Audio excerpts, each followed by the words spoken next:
All right. Glorious Wednesday to everybody. Glorious Wednesday. Now, there is going to be something new down in the corner, as I'm sure you can see. Let me make sure everything's still working properly here. Come on, Twitch. Work for me here, please. There we go. Very nice. All right. So, yes, I did get my ref sheet in from my artist, and I've got the headshots from it, and we'll be using that as a PNG kind of headshot style setup going forward. Let me see how... we'll see how it looks in-game. See if I need to adjust the size on that any. Okay. All right. We're just going to dive right back in. We had just ascended the spire, gotten out of the lowest levels of Kamara, killed a whole lot of Dark Eldar, and had a scene where I deeply regretted not having Irileth in my party because she probably would have provided a lot of good dialogue. Rise to the top or get left in the dust. Still haven't been able to do anything about that.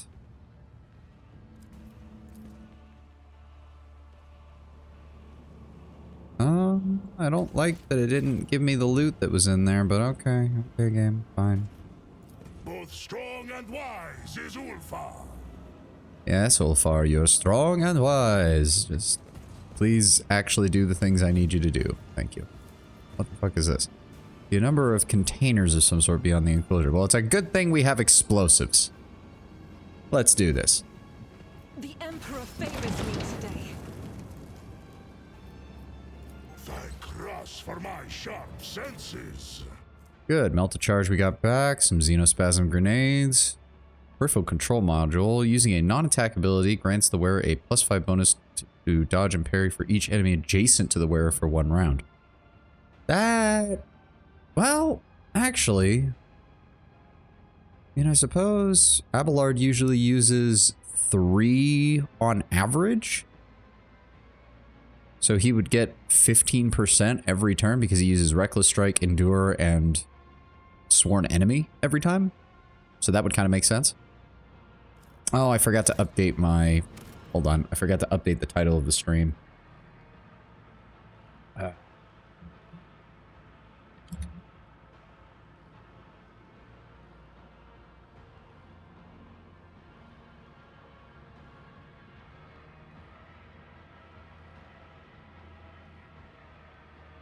There we go. Go ahead and update that. And I guess we can add, I don't know, PNG setup.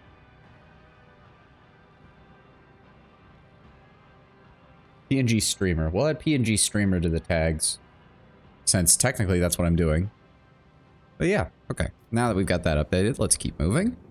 Can't do any long streams today. We're going to have to be doing just the usual 3-hour streams. So let's try to get as much done as we can. Especially since we're going to be taking a break from Rogue Trader next week in order to play Space Marine 2. I am very much looking forward to that. However, I will not be pre-ordering and thus will not have the gameplay early.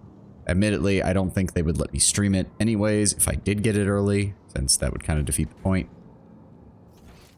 Where the hell are we and what are we doing? Are we supposed to be... there we go.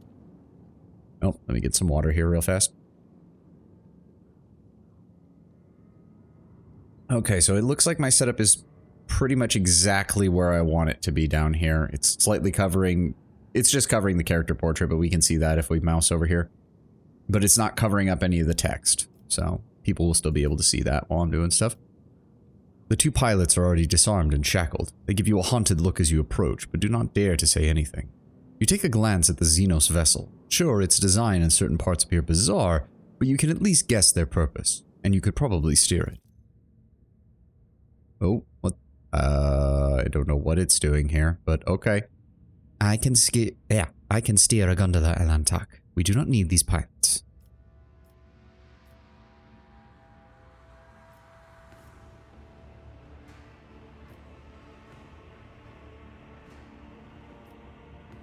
You are surplus to requirements. Oh, God. Good start. Good start. But yes, we have Irileth with us, so Get out of here. Irlet, take the helm. The pilots catch Irlet's cold gaze, exchanging glances, and take off running without saying a word. The gondola is yours. Oh, that wasn't that hard. Okay, Ulfar. This is gonna be a bit difficult. I don't know how we're going to get you to step on this without immediately sending it plummeting to the ground. Also, I love the background. Look at this. The constant movement, the Raiders, the Venoms, the Reavers, and all the other Hellions, that's the other one. All zipping by. God. They managed to do Kamara real justice here. Look at them go. Look at them go. I do think the Raiders are a little on the small side. This is supposed to be something that can support a squad and change of Drukhari, though admittedly the Drukhari also have a penchant for hanging off the side of it. So, I doubt we would want to be doing that, though.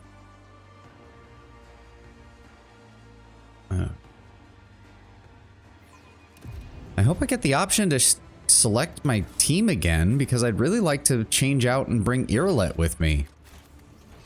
I didn't realize there was going to be more with her directly in some of these areas, and this is getting aggravating that I'm probably missing out on some good moments.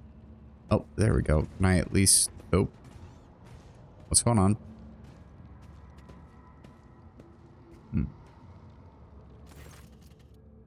The gargantuan spire is too large to see in its entirety. Its true proportions are enshrouded in shadow, and you feel as if those shadows try to envelop and swallow you whenever you look away.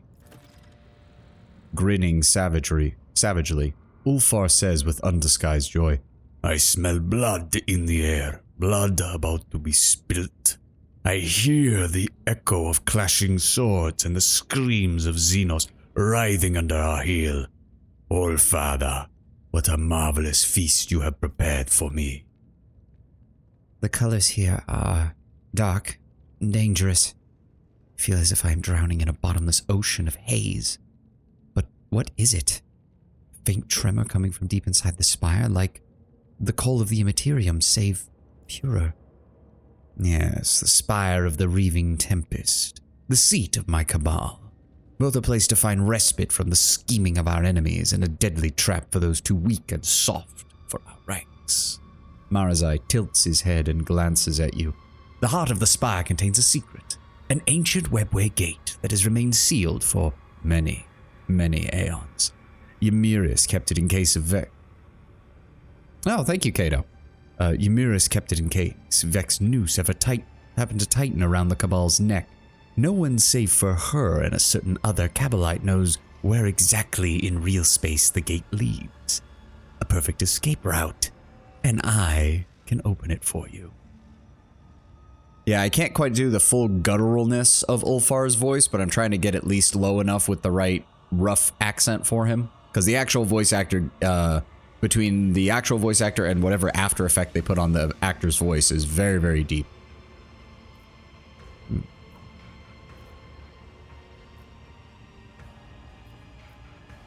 And how exactly do you know how to unseal such a gate? One would expect such deep trust between two Drukhari to be too good to be true. Trust? Oh no, how unreliable. No, I simply abducted and tortured the Cabalite who was privy to this secret. There's even a chance that Ymiris believed the story about the pathetic weakly running off. Settled then. That's how we'll get out of this hole. Marazai grips his weapon. You cannot wait to leave Kamara, and I cannot wait to repay my sister a visit. Rest assured, she's somewhere nearby. I have Marazai stops, searching for the right word. A desire. Before we leave the spire, there's something I must retrieve. Something memorable. I left it in the Cabal's abode, and I do not want it to fall into the hands of others when carrion eaters and looters flood the spire once we are gone. There will be something in it for you. He lets the last word hang in the air. Fine. We'll make our way through the spire, just point out where this is. Of course, of course. But first we must find my personal raider, most likely at the end of the dock outside the spire. Let's go to the end of this terrace before we enter the spire. Elantak. Irlet touches the glowing stone in her chest and turns her aching gaze to the spire. Her face is burdened with a strange expression, as if a roaring torrent of sadness, fear, and rage is about to erupt. My kin from Krudarak are still here. I can sense it. and I can sense the flames of their souls inexorably going out. While there is still time, we must save them. Please, let me accompany you into that nest of depravity, the domain of pain, anger, and the betrayal of my kind. Irileth's voice trembles like a taut string, her eyes clouded with darkness. Fury and fear devour me from within, and I do not know what frightens me more, the grim answers that hide behind the spire's walls, or the scars that my heart will bear once I discover them. Yet I must learn the truth about my world, and perhaps this is the day that the outcast finds her path again.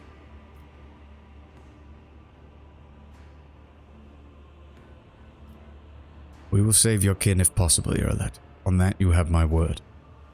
I find myself wondering if a single Farseer gazing at the hazy visions of all that's yet to come ever glimpsed a future where the key to their salvation stemmed from the duo of a Monkai and an outcast. She turns her face to you and nods with gratitude. Come, let us tear the Farseer's lives from the clutches of my insatiable cousins. Yes, we're bringing Irileth, we're bringing Marzai. I really can't justify bringing Abelard when we've already got 2 melee fighters. But I also really need Cassia. If we run into a boss fight, I'm going to need Cassia. So we're going to have to leave Argenta behind for now. As for the webway gate that the Arabenian mentioned, for it to open before you and let you enter the webway, you would require help from one of our kind. Irileth's brow furrows. I could try to open the gate, but to do that, I would need a certain construct. A resonance device. The masters of this place most likely keep it close at hand.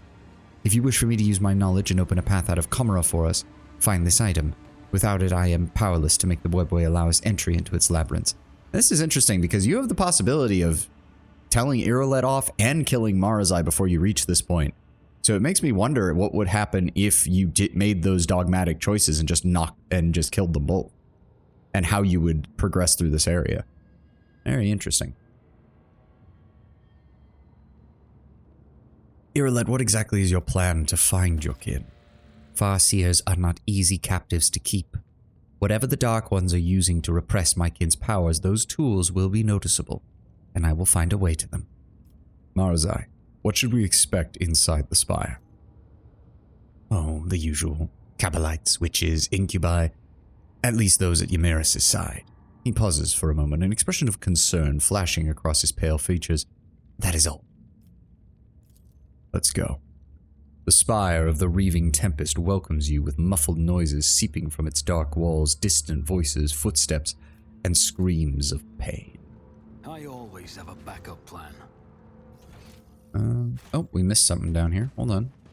Double back. Double back. There we go. Oh, we need to reorganize, don't we? Yep. No. Get me Ulfar out in the front. Well, actually, yeah, I'd go so far. We'll do this even. It's going to be Ulfar and Marzai here, me and Pascal in the middle, Irileth and Cassia bringing up the rear. There we go. All right, yeah, just the usual Xenos items. Keep my options open. All right.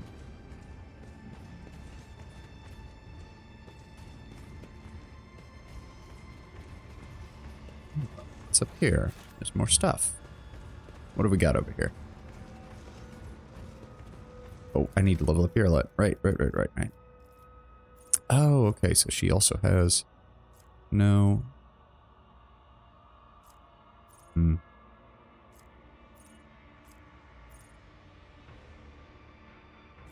Let's see here. She do that?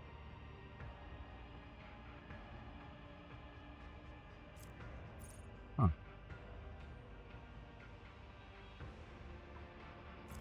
Alright. Interesting. Character ignores ballistic skill bonus divided by 2 of enemy's deflection. Pretty good. Gains +5 to all characteristics, and the bonus is doubled if they are under 25% wounds. Oh, wow. I need to give that to Abelard and to Ulfar. Holy shit.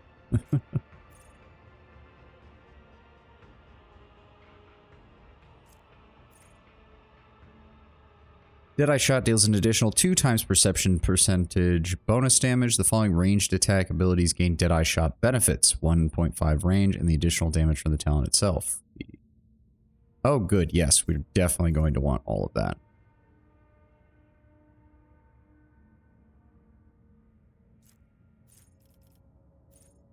Yes, we're going to start with that.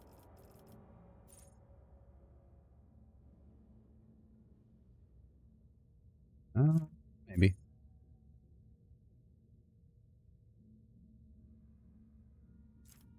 He doesn't have the int bonuses that Pascal does, so that's not as good for her.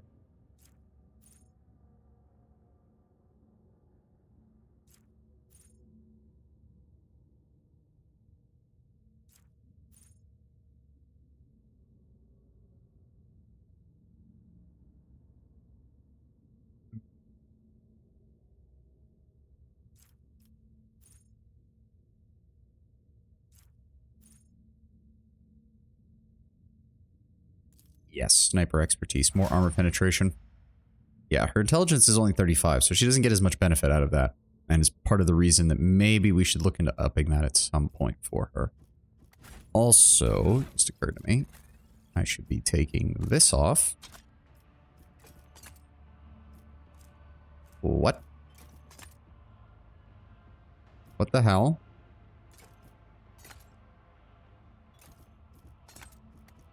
Okay, I was very concerned as to what was going on there. Yes, combat meditation, plus 15. Does mean, well, no, because this is actually a decent melee weapon. It just has 0 armor penetration is the problem. I don't think we have anything else. Oh, that's interesting. What have we got here? Slightly lower armor. All enemies in combat suffer a minus 10 weapon skill and ballistic skill. Plus 15 armor against human enemies. So don't want that here because it's going to be pretty useless. But once we get out of here, that might actually be good on him.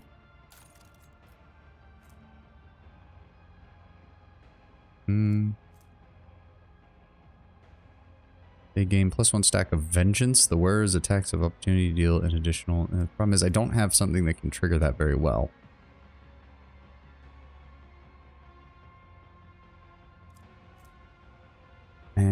I mean, that does make it so that he wants to be diving in and out. Oh, right. Bonus ranged attack distance by wearers. Yes, so we'll do the manipulator. We'll swap that out. Give her even more range. Oh, this might actually, well, 30, 20. See, the reinforced Kabalite armor is actually better for her. Well, no. No, it isn't. She doesn't have the agility for it. Yeah, no. Ah, this armor... Oh, I completely forgot about that. That's what was doing the damage. Deals 15 to any targeted melee range when the wearer makes a melee attack. Okay. That's what was causing that.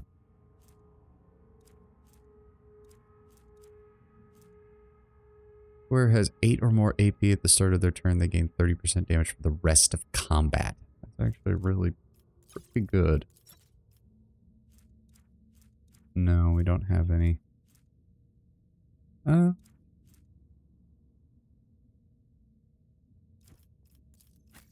you can't wear that. I was about to say I was hoping we'd find a helmet for him, but then I remembered most Space Wolves don't wear helmets because that's sort of a thing for them. Shit. Yeah, don't want to give up the Astartes combat knife. Honestly, no. The damage and armor penetration is high enough that even with the 10 rate of fire, like, it would require all 10 rounds to hit the target in order to deal as much damage as a single shot from the Astartes bolter, or to outstrip it. The vast towers of Comera spring up out of the darkness surrounding the spire at insane angles, violating all laws of physics and perspective. I can cut your eyelids for you to see better. Why is that highlighted in red?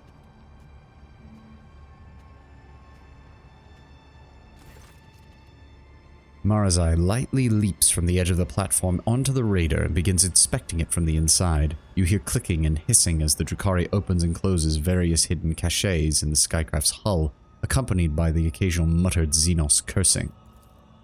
After a minute, Marazai bolts upright and freezes, clearly wrestling with his own irritation, and a moment later he cranes his neck to look down into the abyss beneath his feet.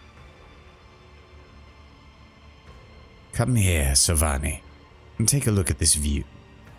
A strange suggestion, and why exactly would I want to do that? Marazai gives you an enigmatic look, a smile slowly creeping across his face. Komara is still among the greatest things ever created by an intelligent race. Surely you wish to see it as it was meant to be seen, to behold it in all its magnificent detail. Go ahead and try it, Marazai. Go ahead and try it. The chasm yawns endlessly below, the cyclopean spires of Komara piercing upward out of the gloom. The details of these vast structures are hidden by the hazy gloaming. The many lights on the spire's terraces, resembling marsh gas, are all that bring color to this bleak yet awe-inspiring vista. The towering heights takes your breath away and you almost swoon, and then a gentle shove at your back causes you to lose balance.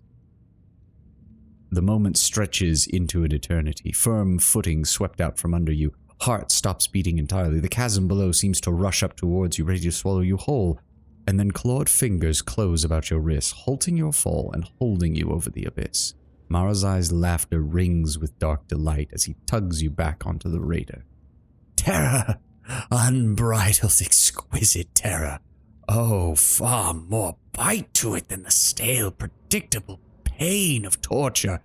Oh, that burn in your chest, that tang in your mouth. Do you feel the blood roaring in your veins? Your heart battering out a march of triumph? Life becomes so much more vivid when death comes at any moment. Sauvani, Lord Rogue Trader, I will always work to remind you of that. Without giving you a chance to respond, Marazai steps over the side of the raider and returns to the platform. The Tempest Kabalites have already picked my raider clean. And that means that I must seek out that what I seek must be hidden somewhere in the spire. I think it's in the torture chamber. Once inside, we'll proceed through the first chambers directly ahead and turn left, then left again. Come, we need to reclaim what is mine. Yeah, I kind of saw that coming, but I also knew Marazai wasn't an idiot and wouldn't try to do that while the others were literally standing there, since, being a Drukhari, he's also not interested in dying. Alright, into the spire we go. Let me take a drink. Alright. Oh dear. Somebody... What is that? Something is firing. We should probably not move in that direction. We'll go the other way. Is there money to be made? Your species is aware of mutilated forms of the undersized wisdom. Does anamorphic Ursat's veneration of the Deus Mechanicus exist in your culture? We venerated Vor, the smith and craftsman, but he is nothing like your ugly deity. He has never sought to replace our souls with wraithbone sculptures. I honestly thought he was talking to Marazai there at first, but I guess it makes sense he would prefer talking to Yurlet. What the... What the hell is it doing? Keep a sharp eye. There we go. Disable that, please. My success is an irrefutable certainty. Can we go without it going off? Thank you. Alright. Xeno artifact, that's really not worth that much then. Of course not. That'd be too easy. I always have a backup plan. Is it wargled or a trap? Shit. The only person I have with About fur, fleas, and marked territory. demolitions. Okay, hold on. Enough of them back on Fenris. Please don't set off the bomb. There we go. Oh no, wait, that's a Lord Xenos. Fuck. I forgot. It's not demolition here, it's Lord Xenos. He does not have the skills for that. Who's got the highest? 110? Oh, surprisingly. Oh, the unholy flesh is adding to his bonuses. Ah. Still. I align my path with yours. For now, You I would need no Farseer please, to guide my Irileth? future. Thank you. I have learned much in my exile. Making our way up. We're making our way up. There we go. And it's not much. Okay. And that is a body. Yes, that is a person hooked up to many, many tubes. Not exactly my idea of a fun time, but hey, you know, some people are into it. I don't think those people are here because this place is horrible. And these are the Drukhari. Always keep your eye on the prize. Honestly, surprised we haven't run into anybody yet. What else have we got over here? The sinister labyrinth looks like a death trap and was probably created for just such a purpose. Okay, My remove this. success was inevitable. Okay. Oh. Monofilament grenade, plastic core. Go. Nothing there. Do I need to Oh. point it out for you? Please disarm that, would you? Oh, too hard Keep for a your wits simple about monkey. you. What is that? Come on, pull it up. I have learned much in my exile. We're gonna hold off on pushing that because I don't know what connect the platforms means. Speak, Okay, hold on. Elantak. I have traveled far darker paths. Go. My There we go. success was inevitable. Are we good now? We're good now. Alright. Well, technically we kicked her for Irileth, unfortunately, because both Irileth and Marazai have quests in this area, and we had to take them, and that left me with only 3 slots. I wanted Ulfar because I feel like I'm getting the most use out of him right now, and also I've heard horrible things about how he tapers off in usefulness later, so I kind of want to use him while he's still good. We obviously need Pascal and Cassia for their skill monkey status and combat effectiveness, so that kind of left us very limited on options. So we left Argenta and Abelard to keep an eye on our exit door, shall we say. Oh, we'll take that. Besides, it's nice to change things up every now and then. What is that, Lord Xenos? The Irileth? songs of my ancestors speak of stars long forgotten and worlds long gone. Thank Brass for my sharp senses. How is that? Okay, hold on. Oh, we need to double back at some point because there's more shit back there. Disable. I have failed my Ow! What the fuck? What the hell? I thought she had a higher enough base. Shit, that's weird. Shot. Okay. Ow.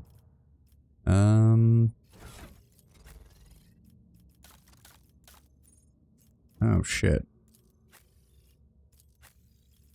Okay, she has her own medical training. Okay, good. So we'll just State your intention. go ahead and remove I that. must. Thank you. There we go. Oh, there we go.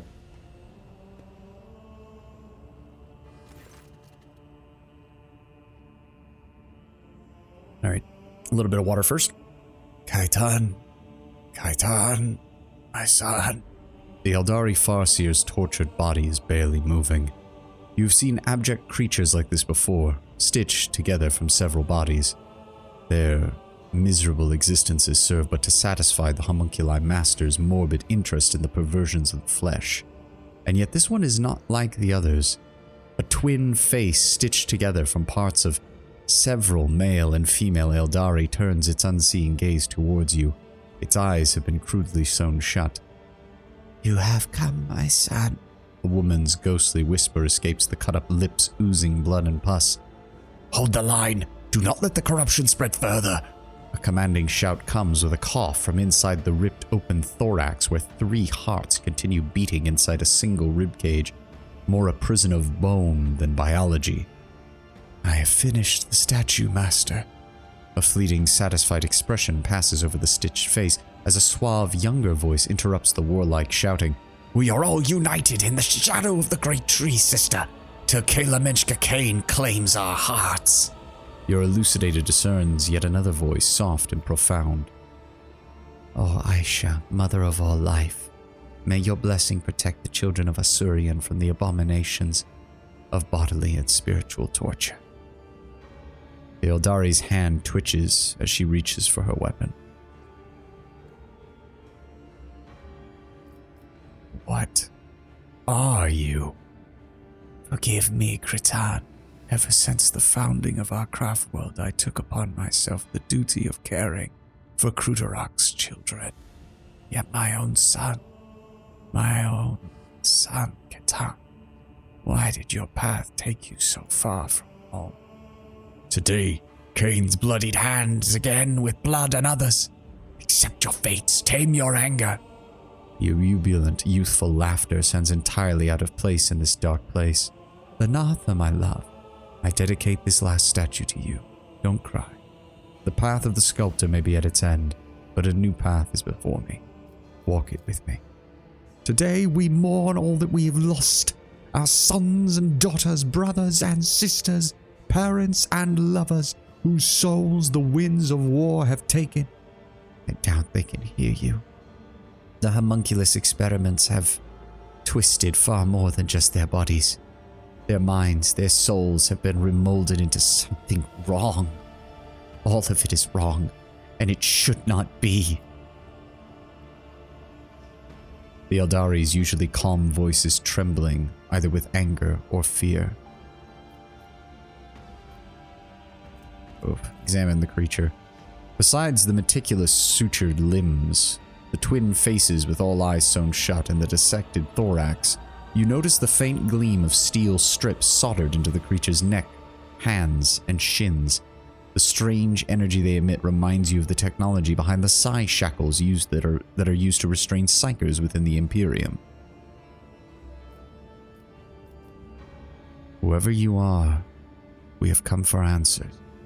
Help us make sense of what has happened to your world. The monstrosity takes its time as it slowly turns its twin face, upon which every eye has been sewn shut towards you, and slowly manages to open the female lips. A coarse Eldari voice breaks through the silence.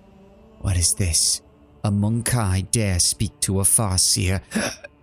A woman's whisper from male lips interrupts. It hurts. It hurts. Kill us, please! The young voice shouts out both of the monstrosity's mouths.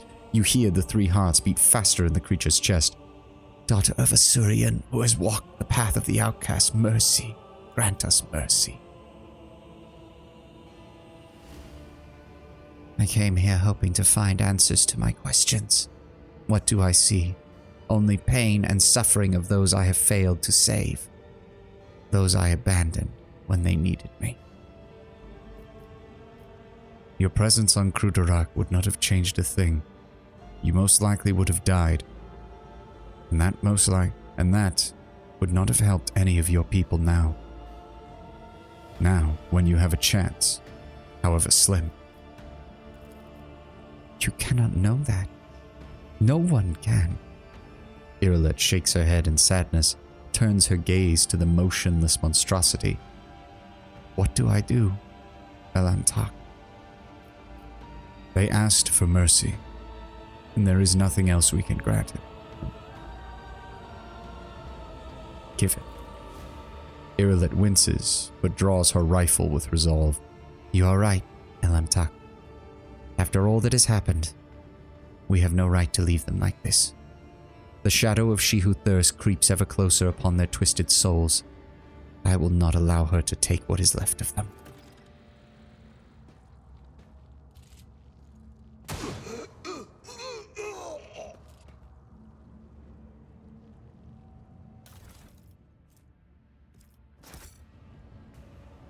I always keep my options open. There's more stuff that way. There's more stuff. I guess we need to double back then, I guess. I'm not sure what direction I'm supposed to go right now.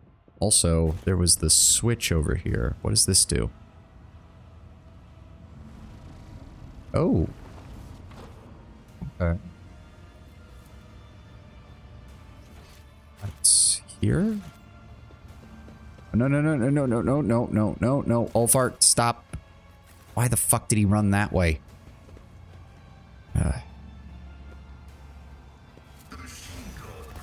Is there There we money to go. be made? Okay, so...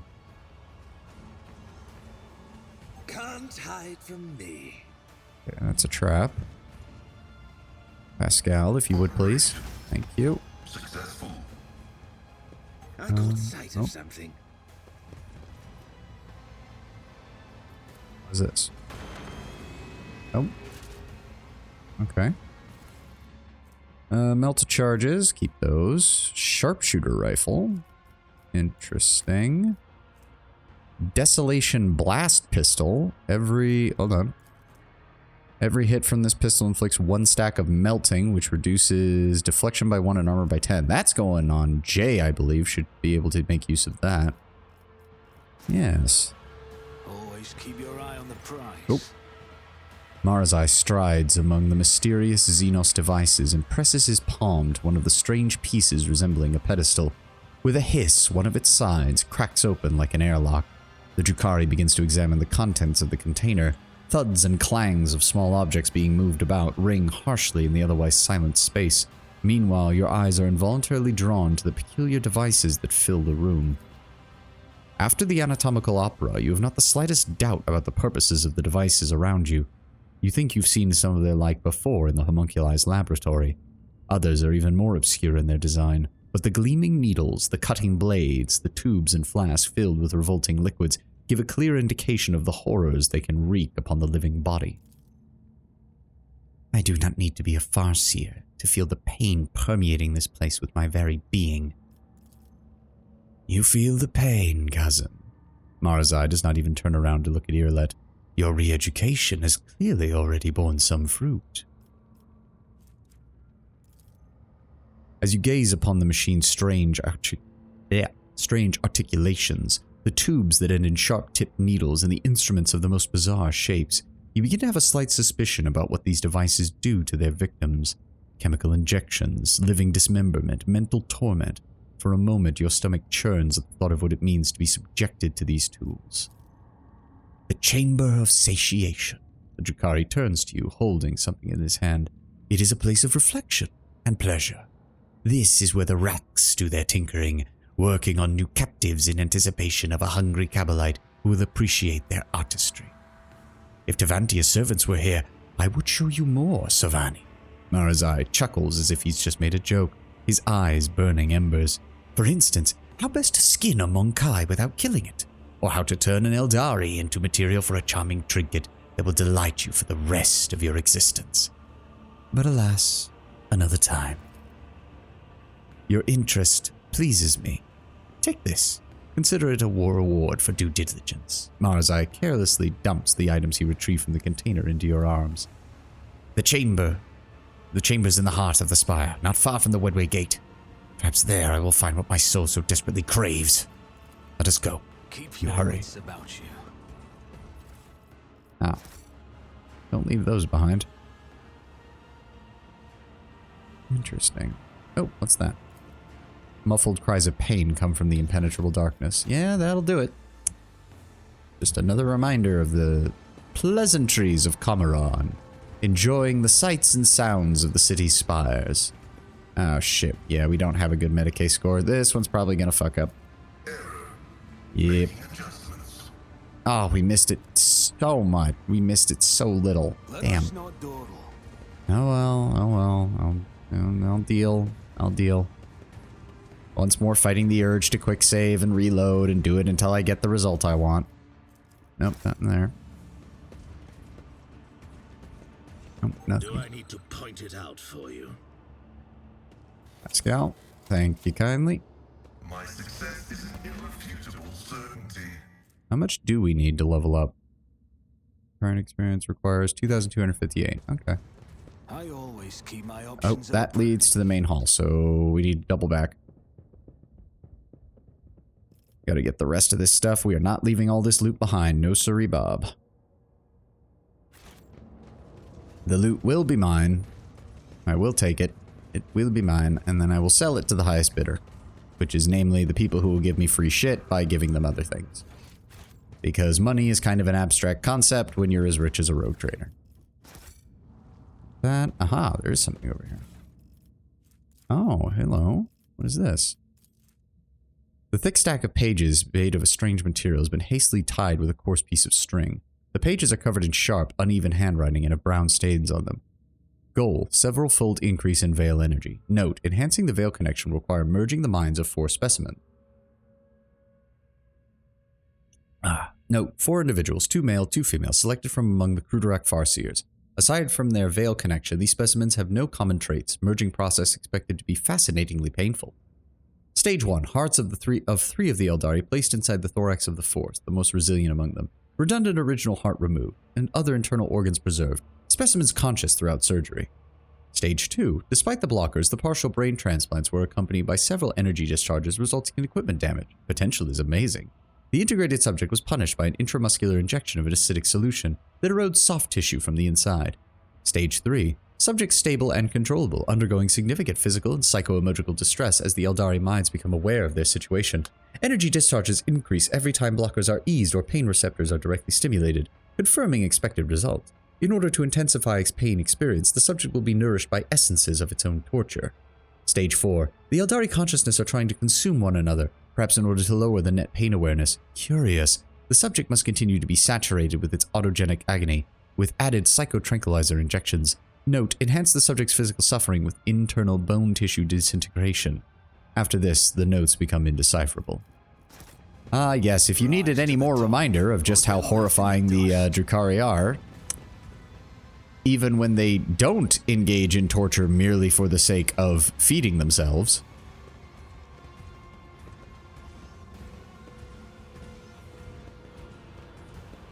Oh dear, what have we discovered? Everybody scattered out for a cutscene. Kai Marag, what is this feeling? Irileth clutches her head, her eyes darting about the torture chamber. Kayla Menshka Kane, take my heart. Placed on a grim stone pedestal in front of you is an intricate board game, broadly similar to the one that Regicide players use in the Imperium. Miniature figurines of Drukhari and Asayani, skillfully fashioned out of onyx and wraithbone, are frozen in elegant poses opposite one another. Several of them are toppled, and for a moment you think you see fresh blood running from under the game pieces down the small grooves carved into the board. I do not like the look of this. Irileth stares at the game board, stunned. Your words never even reached her ears, as sensitive as they are. Quiet.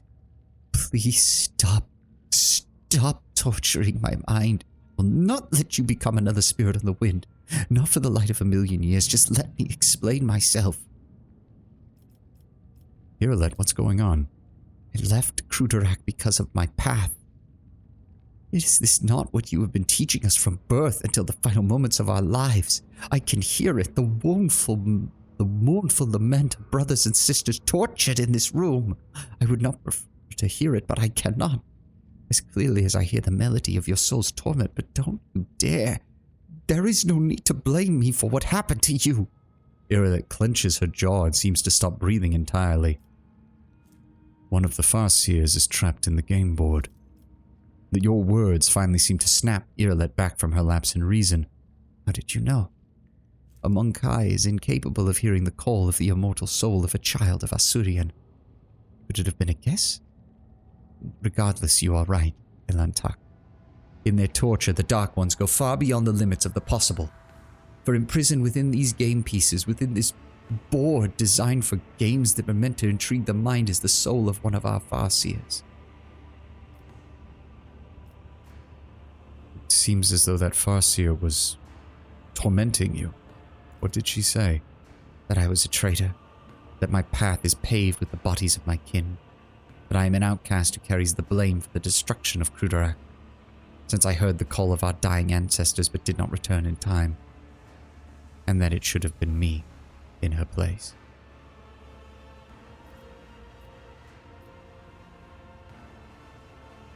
The pain and suffering have damaged her, most likely. You could not have saved Krudorak alone. But I could have protected my home and met my end alongside the others. Irelet's own words make her shudder as she stares at the flayed bodies of her own brothers and sisters. So long as at least one child of Crudorak is alive, its memory shall not vanish. I am yet to reach the end of my path. The seed planted long ago is yet to grow and bring forth the flower of truth.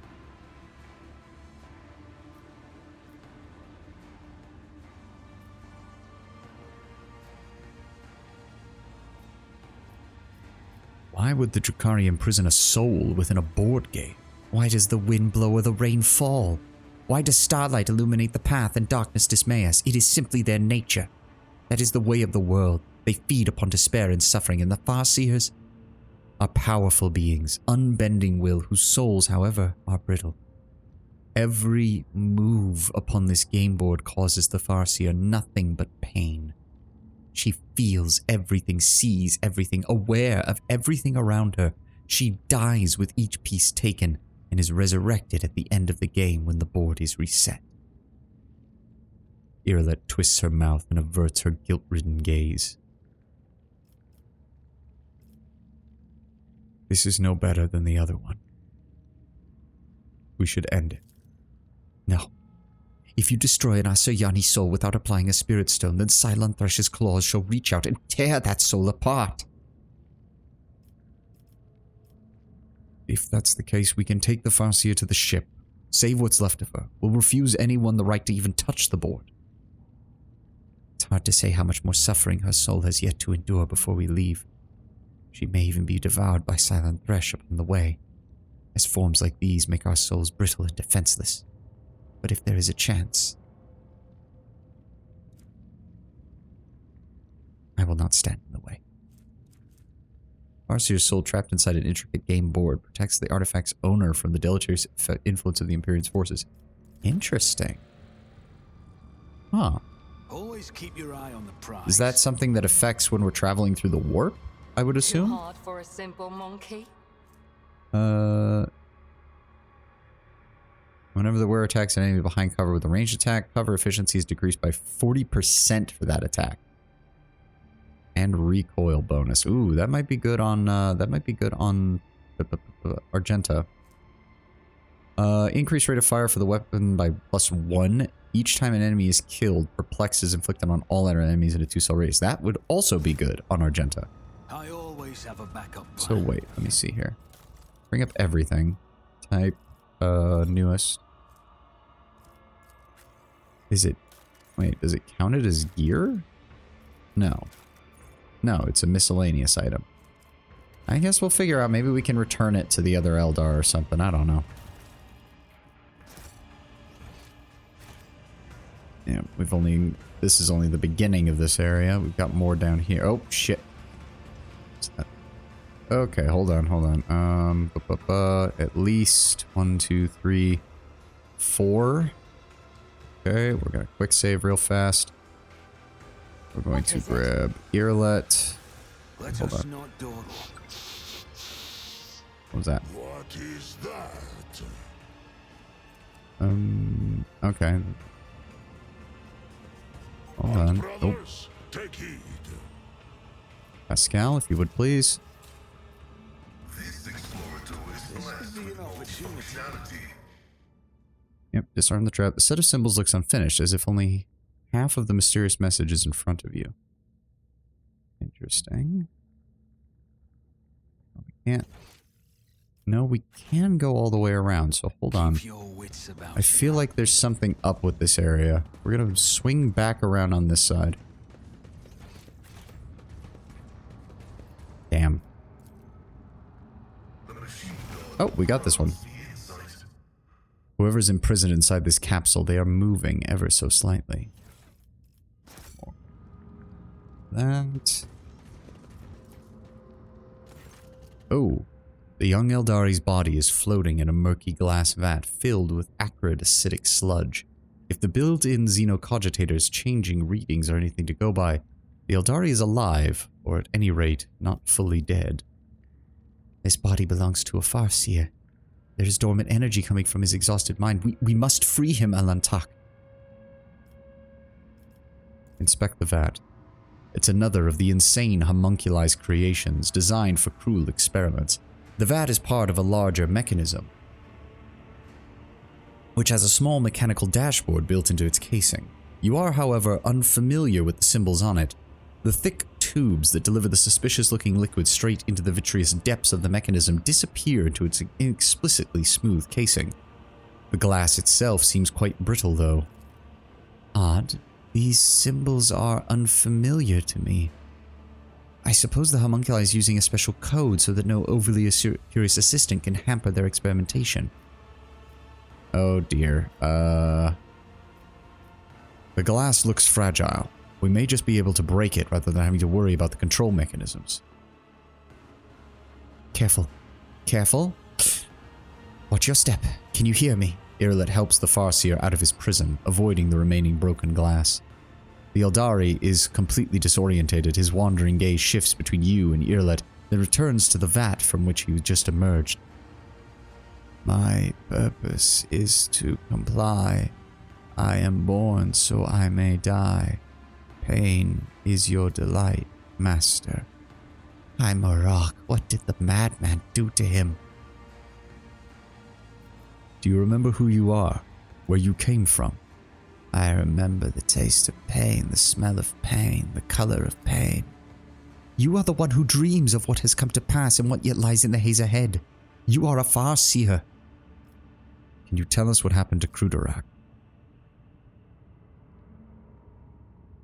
Yeah, Ptolemy, the way that the homunculi can fuck with people's heads does kind of remind me of how Hydra indoctrinates some of its people.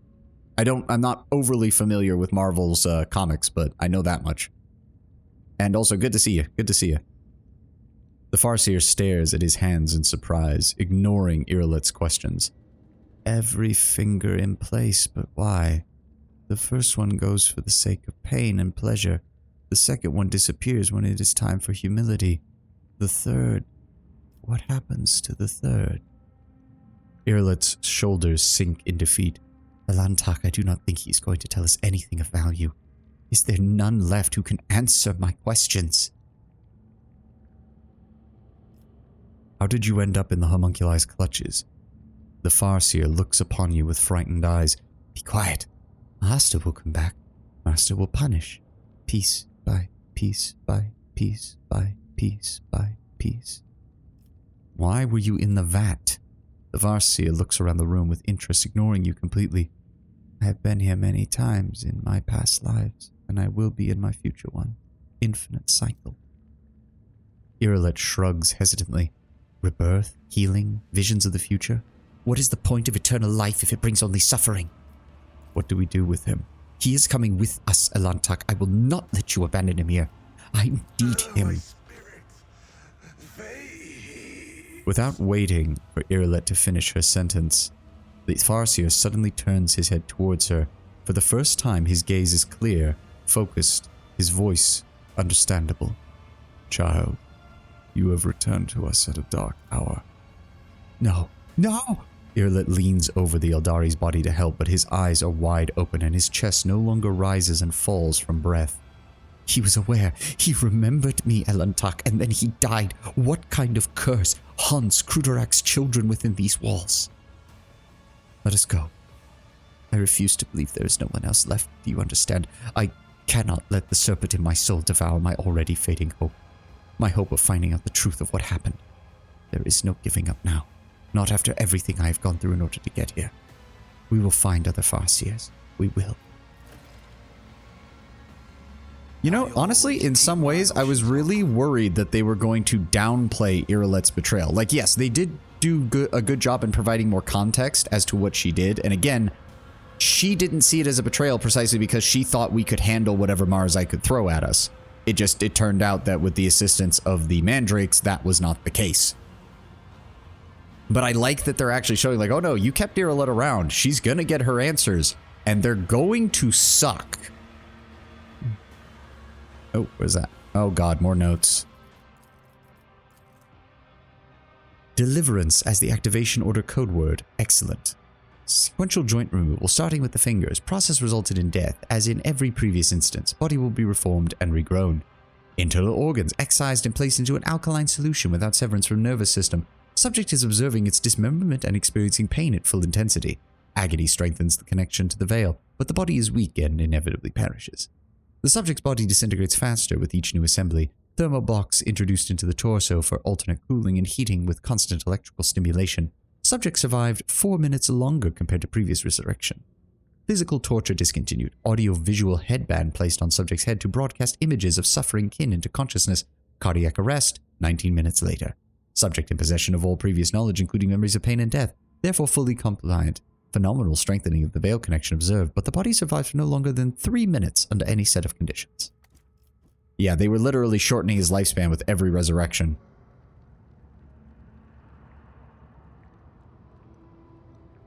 Well, Ptolemy, thankfully I am in charge, and I say that we get all the horror done with up front so that we can actually get the hell out of here. Money to be made. Plus, I'm not giving up my companions. That's why I even have Marazai in the first place. Otherwise, I'd have popped a bolt round into his head the second we found him. My success is an irrefutable certainty. Well, Kato, you're forgetting, Irilет is not Drukhari. Irilет is Asuryani. She's a Craftworld Eldar. It is Marazai, Patience has its limits. this guy, who is the Drukhari in the party. The Asuryani have a very different set of beliefs than their Drukhari cousins. I always have a backup plan. What else is over here? Oh, What is that? get to that. Hold on. What is it? Trap Xenos? Give me Pascal. The lazy handle sacred technology breaks my heart. Figuratively speaking, Yeah. my cardiovascular augmentation can withstand much more than high blood pressure. It's over here if there was... Okay, that... It's understandable, though. The threat of destiny will crush any of your attempts to deviate. Mortal Tzeentch always wins in the end.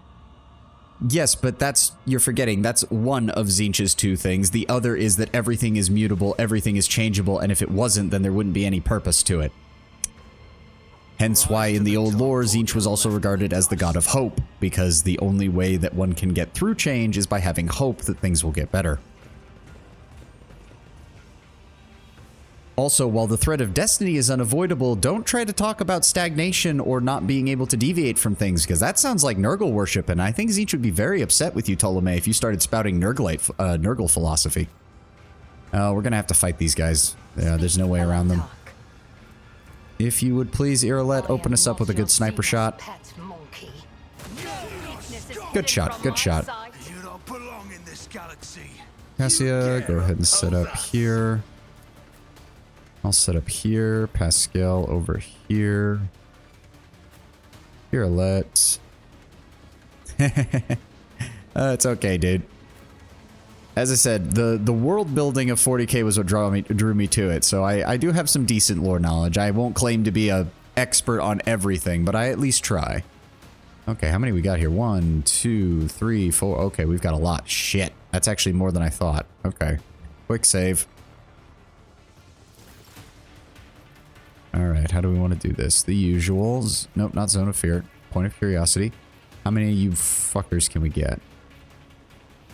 That gets me 4. That gets me 4. That gets me 4, but it also grabs, I think, one of their stronger units. So we're going to go ahead and do that. There we go. Then the usual. Double up on bonuses. But back to your point, Kato, with the Irilет and the Drukhari thing, it is important to note that as a walker of the path of the outcast, Irilет is at greater risk, which is why the Drukhari even bothered to try and, as Marazai put it, re-educate her. The Drukhari have been known to recruit from Asuryani who walk the path of the outcast because they are the most rebellious of the Craftworlders, and thus have the occasional temptation to just leave the path system altogether. There we go. And then we can give him that, but we also have... So we're going to held in gaze him. Not accustomed to being around. Good, he's immobilized. And then we're going to immobilize him as well. Good. Pitiful attempt. And then we're going to give me a turn. There we go. If you insist, Lord Captain. Then we're going to Disciple of Pain. I'm going to set him on fire. Glorious. Then we're going to run and gun. And then we're going to Firestorm. I'll see to it personally. Glorious. What was that? 3 kills? Very nice. And then we're going to Inflame. Me. He never stood a chance. There we go. Very nice. Very nice. Is that all we can do? That's all we can do. Cassia, you're done. Irolet. Who have we got here? We got multiple targets over here. And over here. So who can we actually hit? Everybody in this arc. Okay, they're going to die from fire damage, so there's no point targeting them. We've got another Disciple of Pain here in the back. So let me see here. We're going to Perfect Spot. Is beneath me. Precise Attack.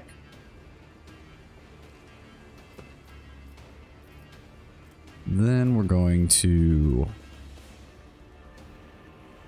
minus 50% with a minimum of 0 and a plus 10% lethality. No, that doesn't really matter. Aim for the I am opening. not your Xenos pet, more. Disciple of Pain. What else do we need? We've got... Okay, go ahead and analyze If enemies. it serves your cause. There we go. And then we're going to Killing Edge. Killing Edge, right? That's the one I want. Hold on. Yes. Plus 40% dodge. Target take hits. It deals an additional 25 damage. Increased by twice the percentage of that target's missing wounds. A specific assassin param and lethality. Yep. Okay. I am not your Take the shot. Xenos pet, monster. There we go. And then we're going to Death Whisper, which should finish him off. Glorious. Beyond the veil.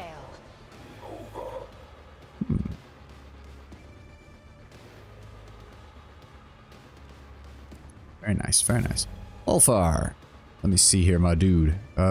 You have the slight problem that I don't actually think I can get you to anybody right now. So, what we're actually going to do is set you up here. Switch you over to your bolter. Go ahead and swap over to... go with rapid fire. And who's you got a good chance of hitting? No one. We'll try to hit this guy.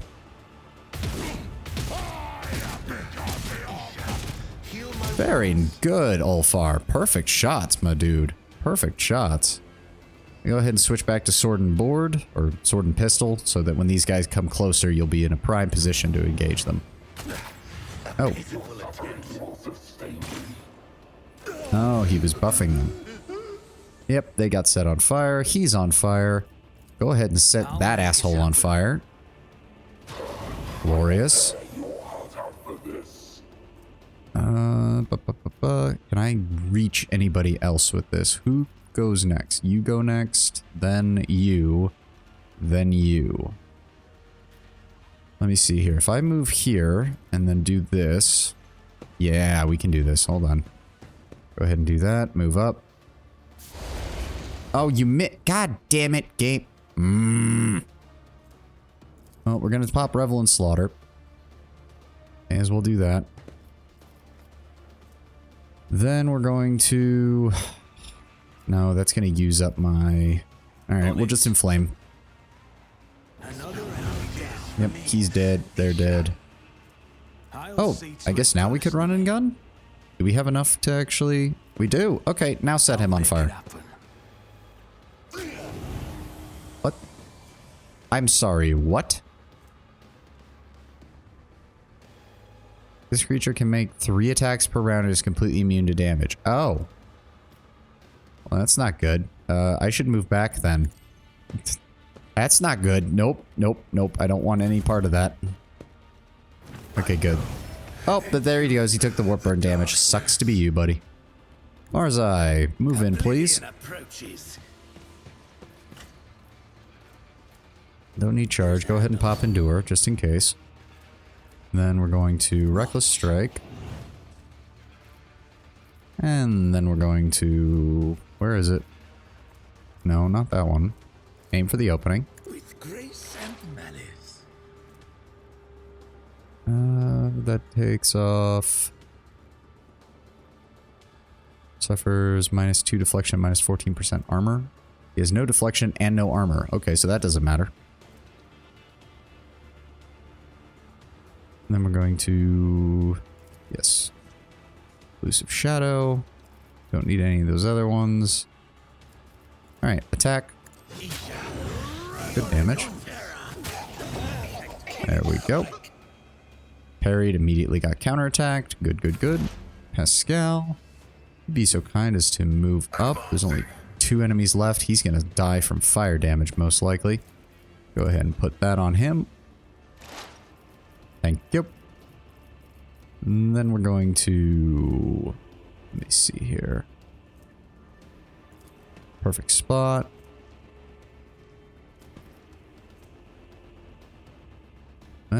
Cover efficiency and additional hit chance. Oh, we're good on that.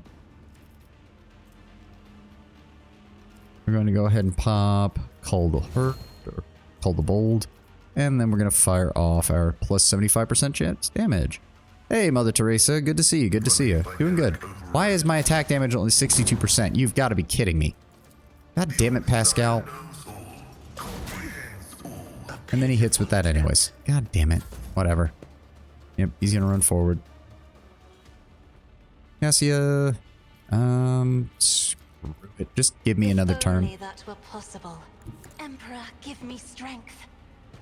Yeah, I got the headshot from the ref sheet from my the commission that I made, so I'm going to be using that down in the corner for a little while. Well, possibly for a while, because I know the process of moving from this to a full VTuber setup is really going to take a while, so. But we will deal. Set him on fire. Set him on fire. There we go. Oh, who's talking to us? Somebody in a cage? Keep your wits about you. Give me a second. Let's see if we can figure this out.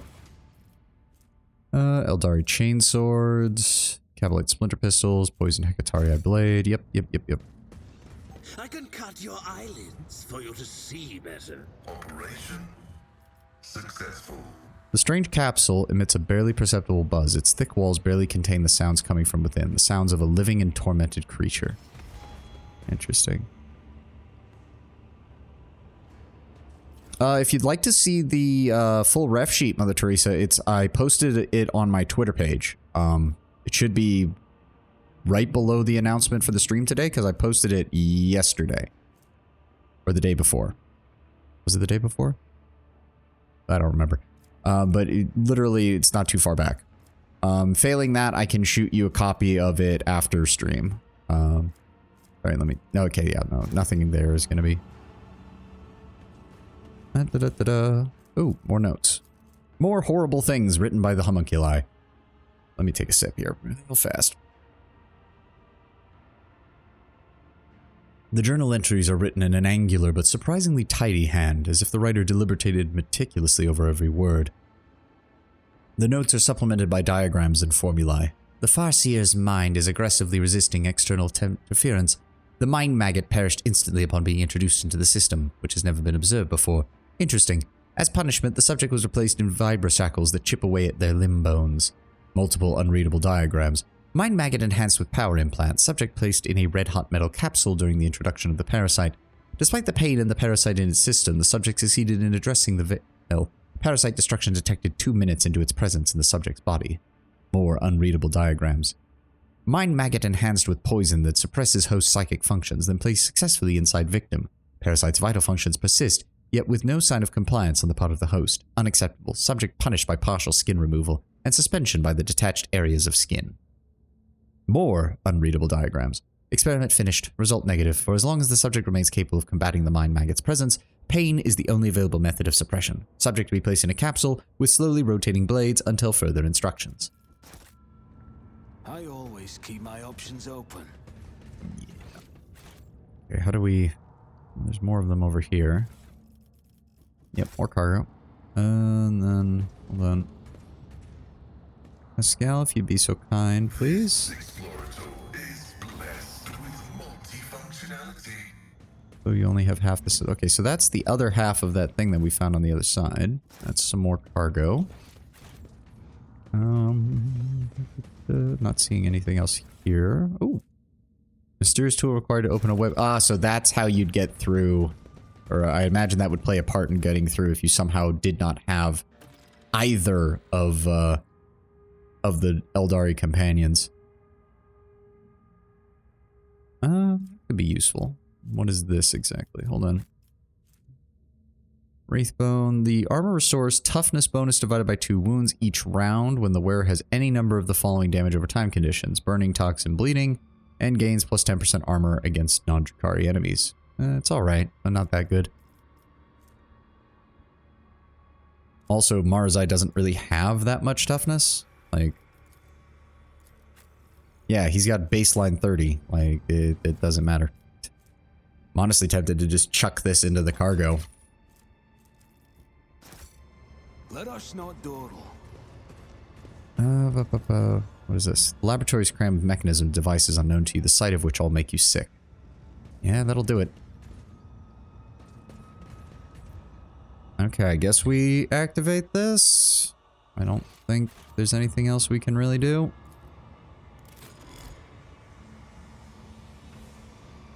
Uh-oh. What was that?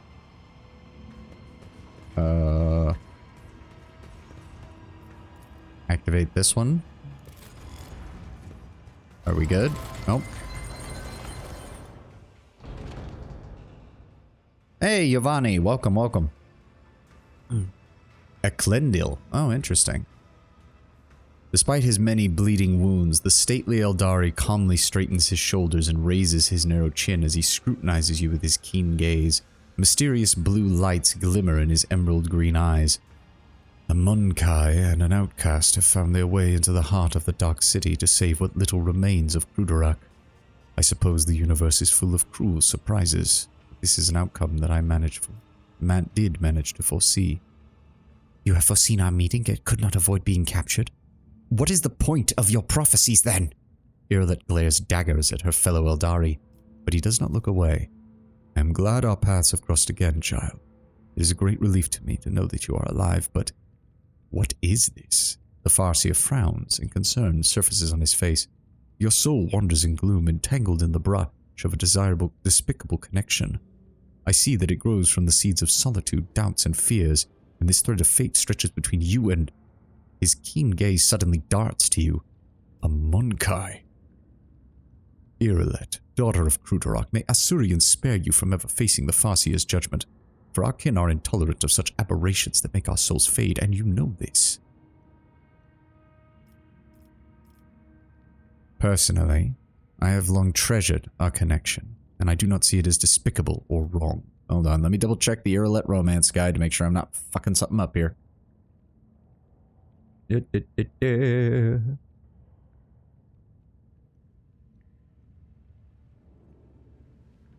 Okay, just wanted to make sure.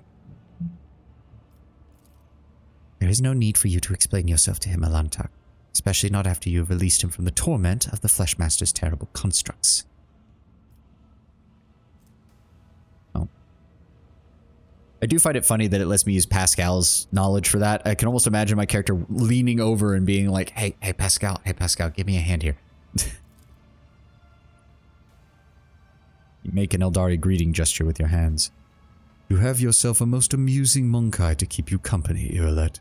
He understands our language and even knows a thing or two about our greetings. Not that any of it makes him a worthy companion for you to have upon your path. It is the Elantak who keeps me at his side. Were it not for him, my soul would have long left this body, or else devoured by a minion of She Who Thirsts, and I would never have learned the truth of what happened to Krudorak. Perhaps we could start over by introducing ourselves. Of course, Elantak. one forgets one's good manners all too easily in the Dark City. Irileth can barely contain her fury as she gestures towards her fellow Eldari.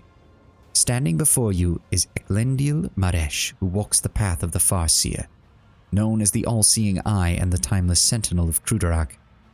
He was, that is. Either way, Amonkai's name is not the kind of thing he would be particularly interested in case you were expecting me to introduce you in turn. He will forget your name as serenely as one forgets a troubled dream in the morning. Elantar. That is a word that I have not heard in years. The Farseer does not even bother looking in your direction. There were other Farseers besides you in the spire. I'm afraid we've not been able to find any who were salvageable. Between the homunculi's tortures, I was able to glance inside my kin's desperate minds. I have seen every soul that was extinguished in this spire. I sang a lament for every brother and sister sacrificed by the Dark Ones. I carry their memory in my heart, and if I get out of here alive, their names shall not be forgotten. Stupid work pulling me away from it. Well, Kato, you have... Well, hopefully work goes well for you, and hopefully it doesn't bother you too much. We all gotta do what we gotta do. Trust me, I'd love for streaming to be my full-time job, but... I can only do this so much, and after we're done with stream today, I get to go to work too. Your senses fail you, Eklendil. Many died, but not all. Irileth turns around sharply, pointing to the game board that you had collected containing the Farseer's soul. I was unable to save her, but you could have tried. The Eldari recoils at the very sight of the bloodied game board. What is this? Explain yourself, Monkai. What in the god's name made you decide to torture one of my sisters? Are you aware that a Farseer's soul is imprisoned within that object? Merely touching it causes her unspeakable pain to her very soul.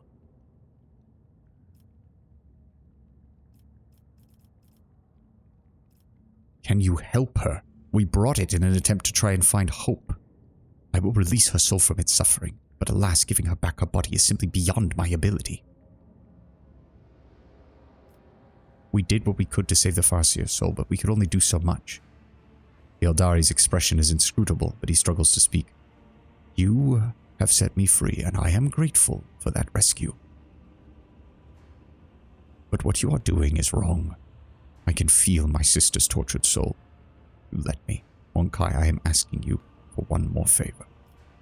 Do it. Lay her to rest. If there's truly no hope, then do it. Irileth blinks in surprise. In her eyes there is a faint and fleeting trace of softness and gratitude. I must confess, I have set little store by your species in the past. Perhaps, in some regards, I was wrong to do so. The Xenos nods in gratitude, finds a spirit stone on one of the homunculi's desks, chanting a few unfamiliar words which your elucidator does not catch. Dark blood pours from the game board in the Eldari's hands, but as soon as he finishes his chant, a warm glow suffuses the stone he is holding. It is done. You said you would help us find our way home. What exactly did you mean by that? The countless hours I spent in the homunculi's cage were not all spent in the throes of agony. I listened, I observed, I absorbed, and I learned that an age-old gate built by our ancestors is hidden in the heart of the spire, a webway gate connected to the worlds outside. I can unseal it and forge a pathway out. I can help you make your way out of the Dark City and leave this place behind, but you must take me to the gate. My mind is still firm, my spirit is unbreakable, but my body will not soon forget pain's embrace. What is the point of your questions, Elantar? I can guide you to the gate yourself, but not before Eklendil Maresh, who walks the path of the Farseer, the all-seeing eye and timeless sentinel of Krudarak, pours the light of truth into the bottomless well of my fear and doubts. Then the Farseer is at your disposal, Irileth. I feared this moment would never come. Irileth took a deep breath before finally opening her eyes and looking into the Farseer's gaze. Look at me, Eklendil. Tell me what adversity befell Krudarak. As a member of the Council, you cannot possibly be unaware of the truth. And, Eklendil, do not even consider hiding the truth from me. Sometimes ignorance is truly bliss, child. But I cannot deny your right to know the truth. The Farseer throws his head back, his voice becoming like rolling thunder. When we found ourselves amid the stars of this stellar fabric, we encountered a Monkai ship, a ship much too puny to take on the might of an Asayani world. Or so we thought, until the Council was struck with a vision of horror, for the ship bore our doom, not only for us on Crudorak, but for all Eldari kind among all the stars nearby, and even for those whose paths stretched beyond them.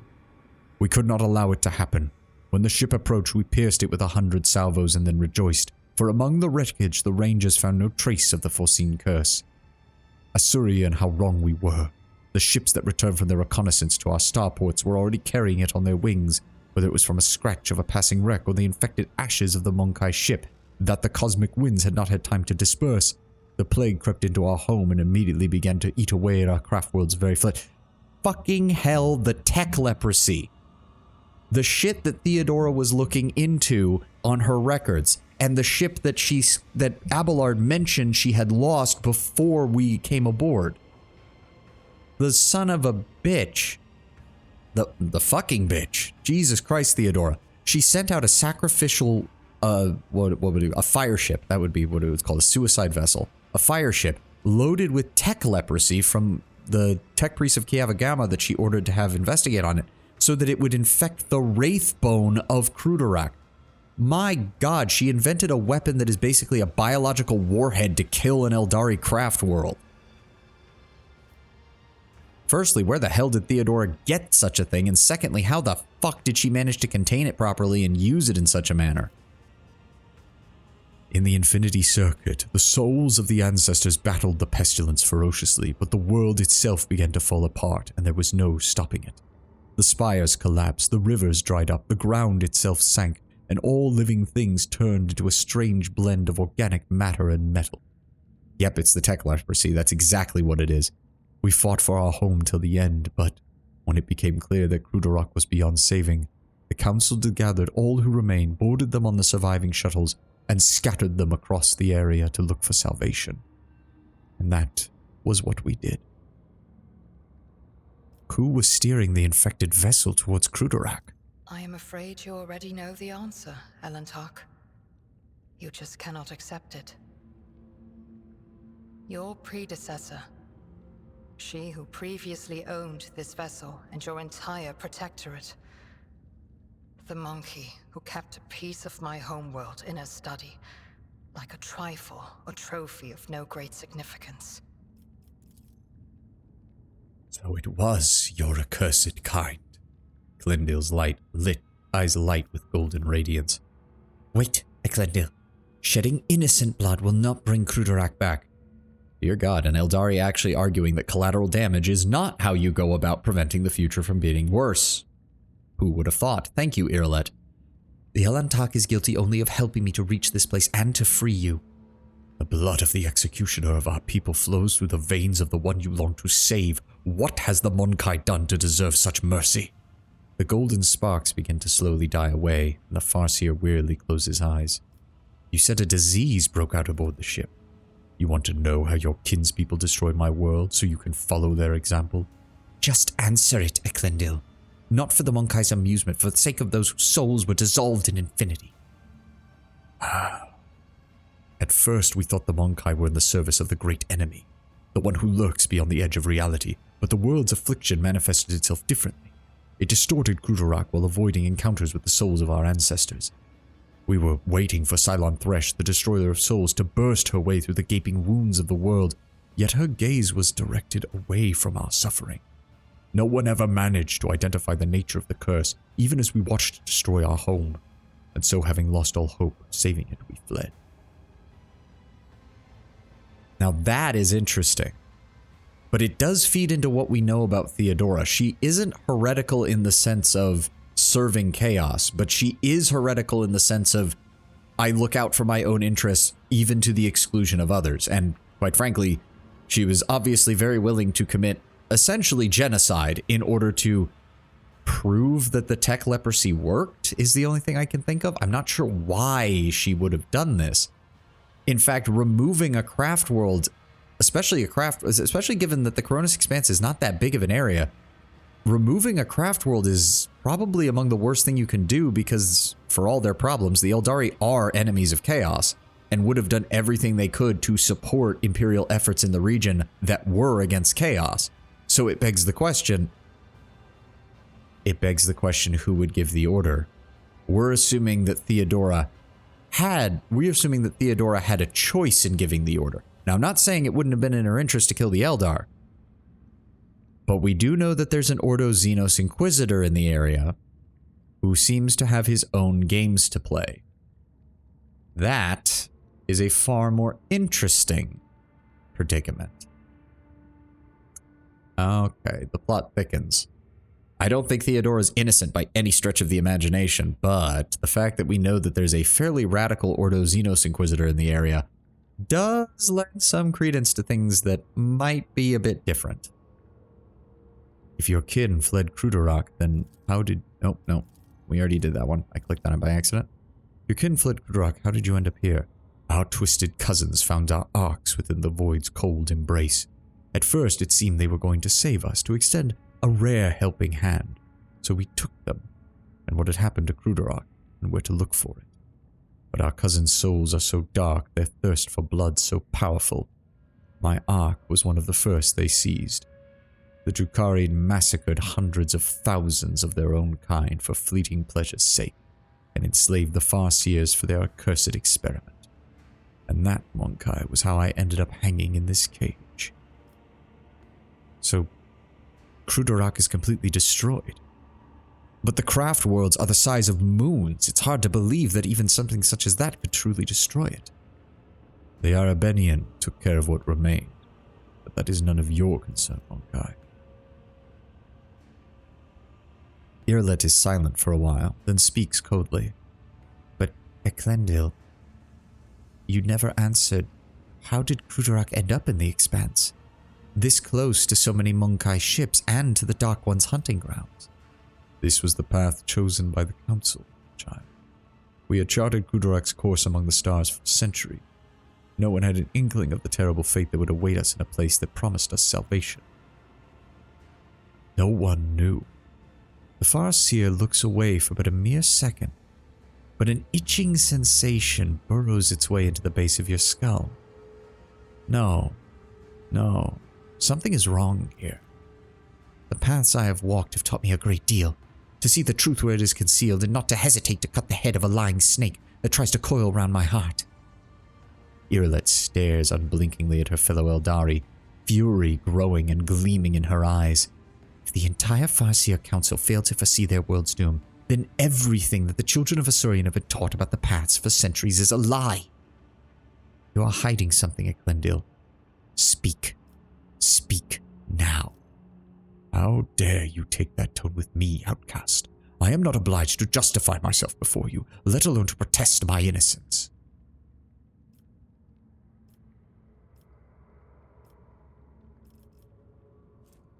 The story has already been told, Farseer. Why hold anything back? What are you protecting? Your people are dead or tortured. Irlet wants to know the truth, and quite frankly, she deserves it. The Farseer's emerald green eyes are filled with despair. We had begun steering Krudarok along a course prophesied by the stars, till Shail's tumultuous currents cast us to the edge of the Great Wound. A storm was coming, threatening to sweep Krudarok away from its path. So the Council decided on a route to safety, across the nearest islet of Hope, and into the place known among you Monkai as the Coronis Expanse. We stood by our decision, but there came a point where the prophecies became darker and more unsettling. So they must have seen the opening of the Catrix Maledictum, and since craft worlds can't move through the warp, they would have had to have planned out their journey here at least half a millennia, if not more, in advance. Someone proposed altering the course, but the closing grip of raging Shail was blocking our path on all sides. It was then that the Council's opinion was split, and my vote was the deciding one in that debate. For I believe that the prophecy that had promised us salvation in the Expanse could not have been a lie. You already know what happened next. The Farseer closes his eyes and turns away, unwilling to meet Irlet's gaze. Irlet looks completely lost. We were doomed. I should have stayed on Krudarok. I should have tried to help those who survived, if only I had not chosen the accursed path of the outcast and left my craft world, I could have at least tried to save someone.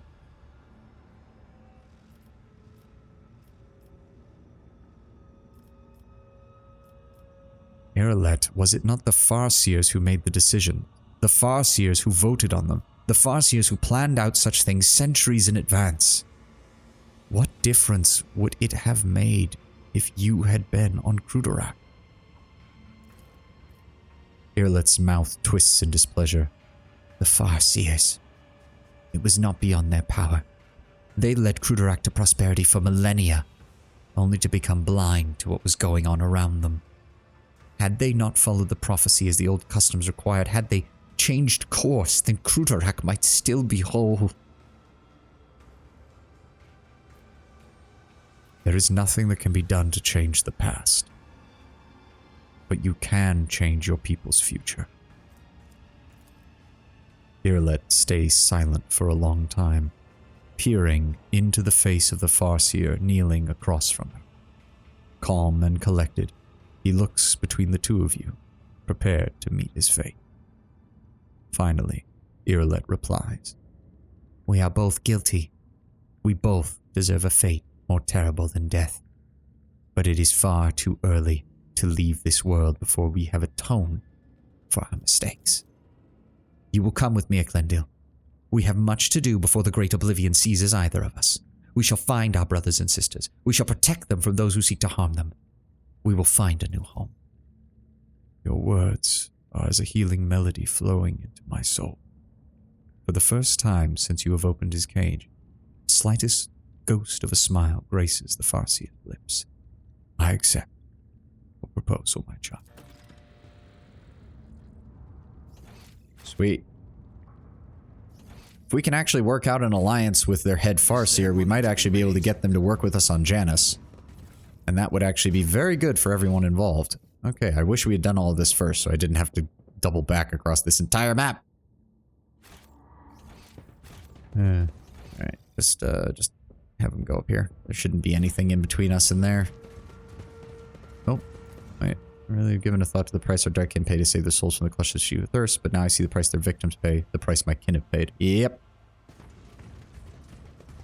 Well, no offense, Ptolemy, but given everything that you've been suggesting I do, I'm pretty certain you just blew his fucking head off the second you managed to get there. You chaotic little bastard, you. Though I shouldn't typecast, you might have been playing a different type of playthrough. And I'm glad to see everybody's having fun with this. I'm also really glad that there are such... Oh, Irileth did? Yep, that makes sense too. That definitely makes sense too. I mean, I'm not surprised. Irileth's entire character arc right now seems to be very much coming to terms with the Eldar might be more advanced than humans, but deep down we really aren't that different. In the long view of things, in terms of how the Eldari live their whole lives, they still make mistakes, they still cause issues, and they still make decisions that are going to affect other people, and sometimes they don't think about the consequences of. Alright, we are clear on this area? We are clear on this area. Okay. Up to the main hall. I wonder if we'll actually get through this whole area before the end of stream. We've got about an hour and a half left. We'll see what happens. We will see what happens. Oh, it's a peculiar thing. It occurs to me, just looking at this, because I've seen some VTubers do this. Well, now, I'm going to keep the PNG down in the bottom right corner for right now, but I think I'll move it next stream, see how it works on the upper left. I don't want to put it in the bottom left, because I know a lot of VTubers do the bottom left most of the time, but that's going to get in the way of character portraits and other things for the NPCs, and I don't want to have to constantly be moving. We'll consider it.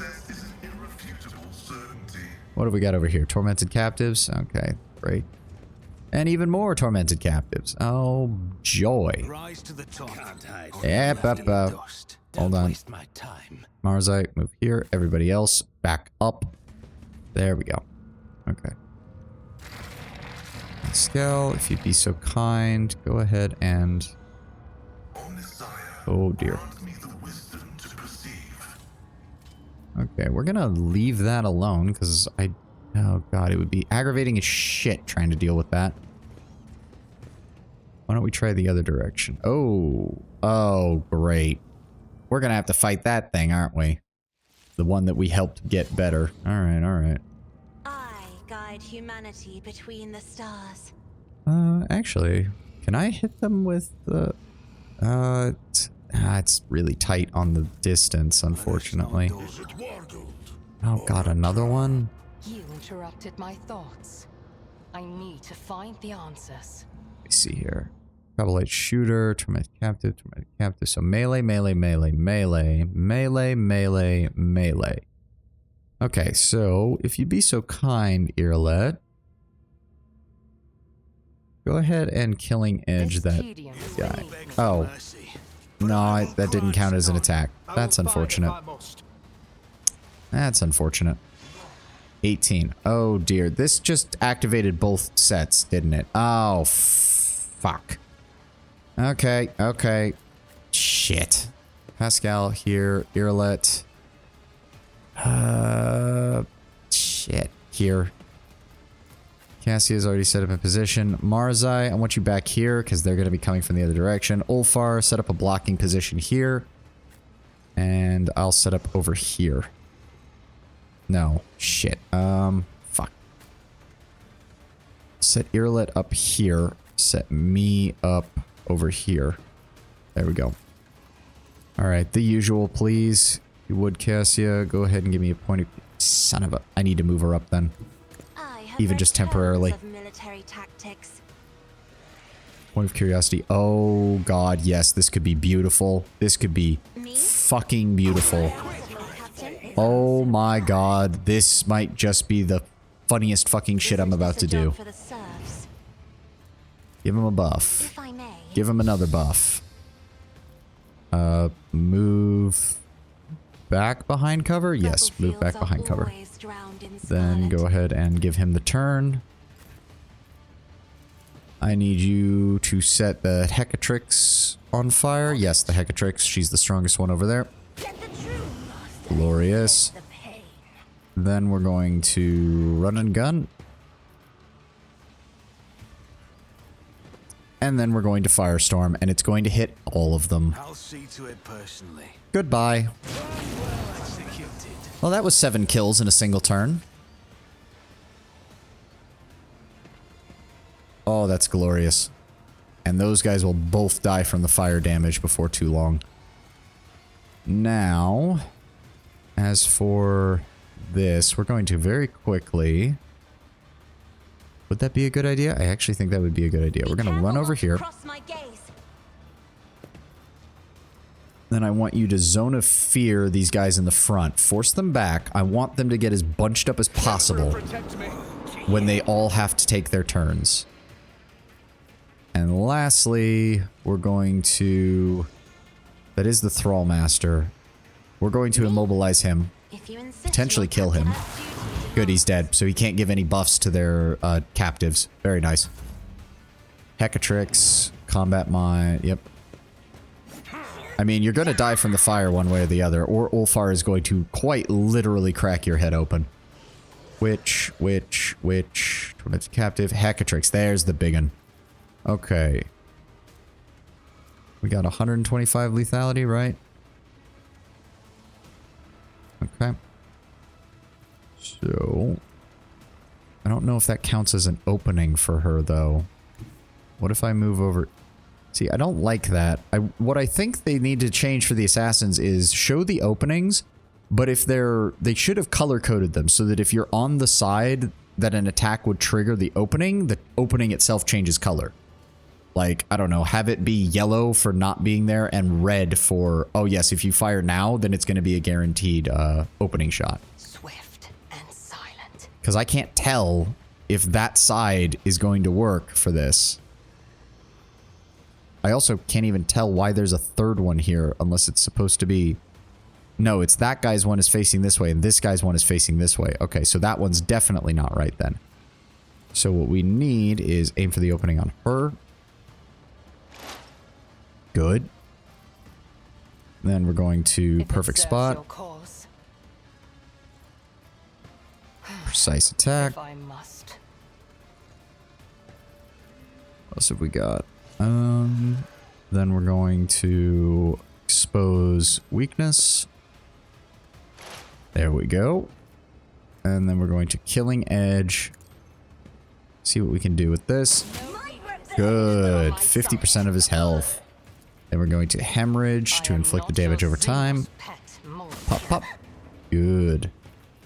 Anything else? Nope. We will do a in my sights on the Hecatrix, so that if Irileth's next turn comes up, we'll be getting some extra damage. Yep, she's going to run forward as well. Try to stab Ulfar.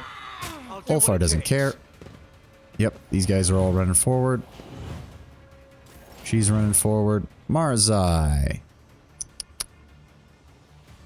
Oh, right. I did give you a backup weapon, didn't I? And it's a Dark Light Blaster. Which means if I line you up here... Yeah. Good shot, Marazai. Now switch back to your melee weapon, in case they get any closer. We're just going to hold off on doing anything else with you. Oh, okay. That's a sniper. I missed that part. Ulfar's got this. The Hecatrix does have a lot of health, so we're going to provide a little bit of support. Pop that. And then we're going to pop that. Pop that. And plasma overcharge. Good damage. Thank you, Pascal. I don't think we can do anything else. We can do claim the bounty and yeah, just shoot him. Thank you. Ulfar. Oh shit, I can't do my usual kick strategy because it'll knock her into the mine and then it won't set off for her, but it will hurt me. Damn it. Can't do anything with that, can't do anything with that. Target is too close. And... okay, single shot with the pistol. She dodged. We're gonna run and gun. I'm going to immediately swing. Good damage. And then we're gonna swing again. Perfect. Bring Ulfar back over here in order to support us. Anything else we can do? Nope. Nope. Alright. My turn. Move me over to this side. Hecatrix is over there. Cabalite Shooter. We're gonna pop it on the Cabalite Shooter. Glorious. And then we're going to set Hecatrix on fire. Good. Then we're gonna pop Revel and Slaughter. Give me that critical hit chance. Then we're gonna pop Run and Gun. And we're gonna set you on fire. Good. And may as well set you on fire. And then we're gonna inflame. There we go. 3 dead. Yep. That just leaves 1, 2, 3. Yep. I mean, come on up, buddy. By all means. I mean, yeah, I'm just gonna give my extra turn to my character. And then I'm gonna firestorm all of you. Goodbye.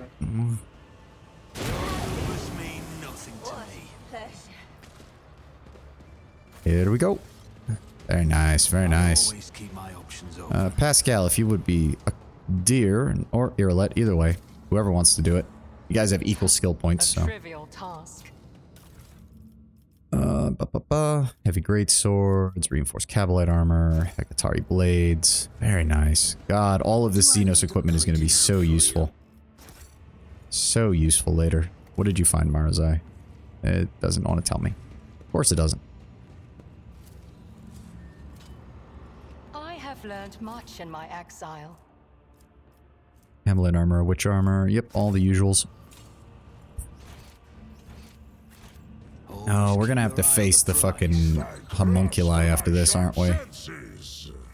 Oh, Dark Lance. Is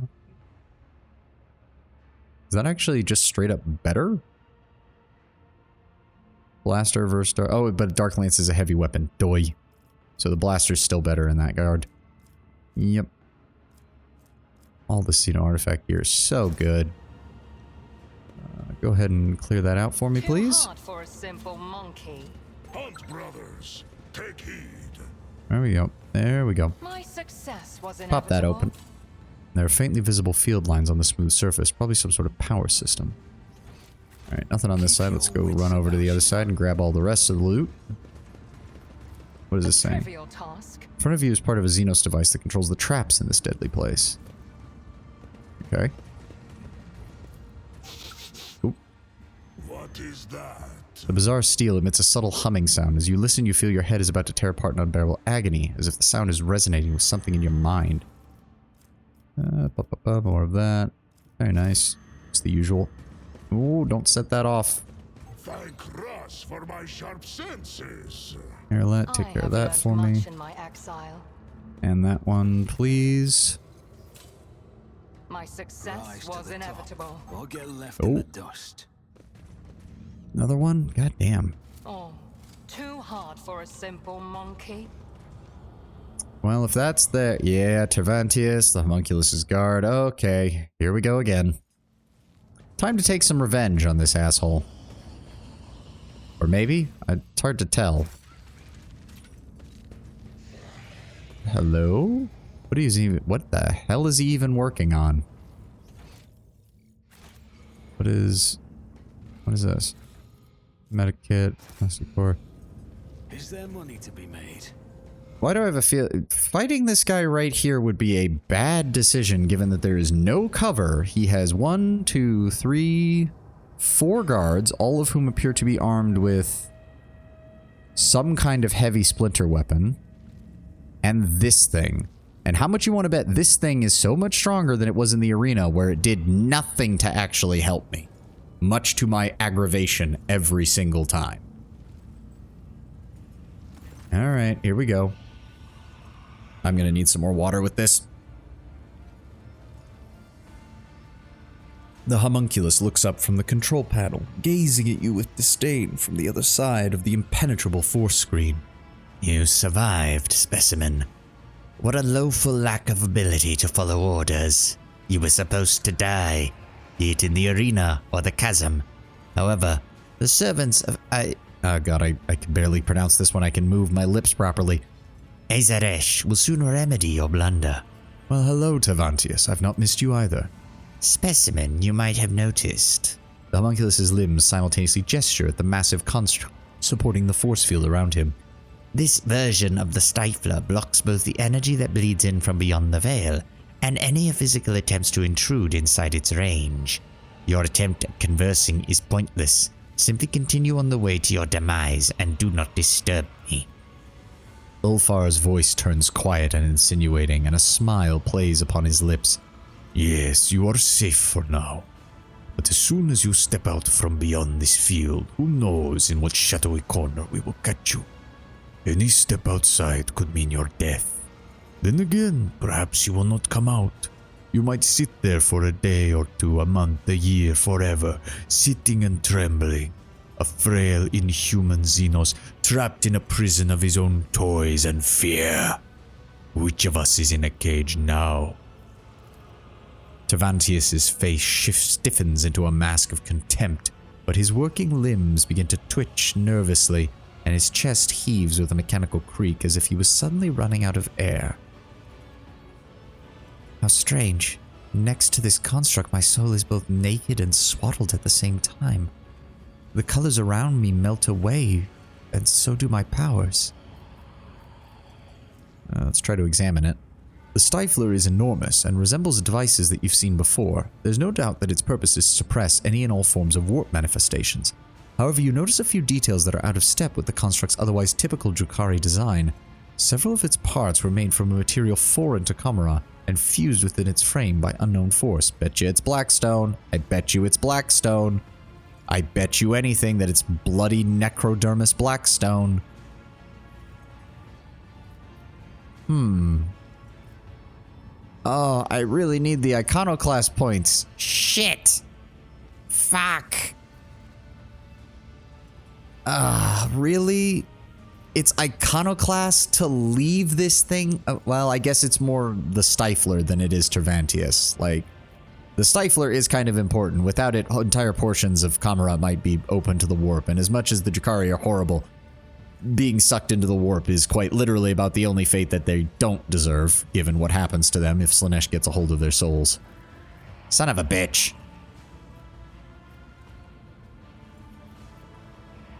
Is that the Anguish prison? No, if I ask anything... The problem I've had with some of these options is all too often I get an Iconoclast option and then I go to get more explanation and then it takes the Iconoclast option away.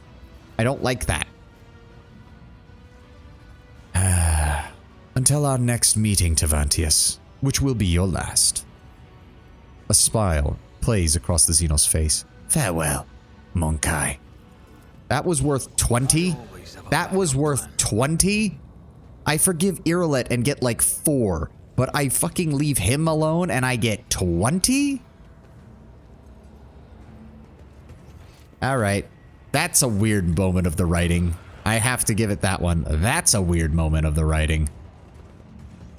Alright, well. I caught sight of something. We live with the choices we make. Let's keep moving before I start succumbing to my desire to save scum every single decision in this game.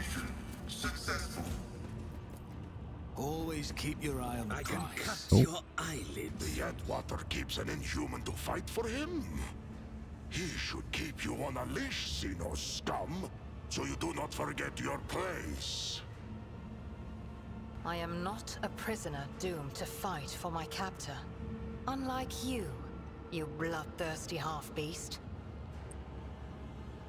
I will give it this much. I'm kind of tempted to keep Ulfar in the party more, just to see him interact with Irolet and Marazai. Because he's the only one who responds to them throwing around racial slurs by basically acting exactly the same. Do I need to point it out for you? This Explorator is blessed with multifunctionality. I don't think there's any... Oh, shit. Operation There we go. successful. Can't hide from me. No, go this way. Take heed. Disarm that. The machine god grants me insight. Venom chainmail. Wearer's attacks of opportunity deal an additional 10 toxic damage. The wearer was attacked with an attack of opportunity. The back attackers also take toxin damage. It's not the worst, I suppose. Xenohide glove plus 10% parry and plus 10% area attack damage. What do I have on him right now? No. Automatic openings being created by dodges and parries is way better. Wearer gains plus 4 damage against enemies who have no adjacent allies. Only applies to the first projectile in a burst attack. Also, the range of the wearer's charge and dash abilities is increased by 1 cell. That doesn't really seem... I guess it's good for an actual assassin build because it allows you to pick off individual enemies, but... Plus 1 range? Like, Abelard's Dynamo boots give him a -1 AP cost to charge, and that is way better. The elevator is controlled by an unknown mechanisms that the human mind seems unable to comprehend. Well, here we go.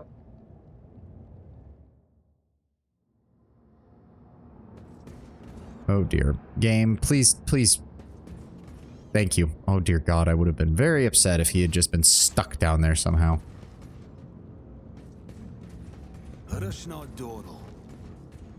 Oh, those are... Yeah, those are actual Kruderak Eldar prisoners too.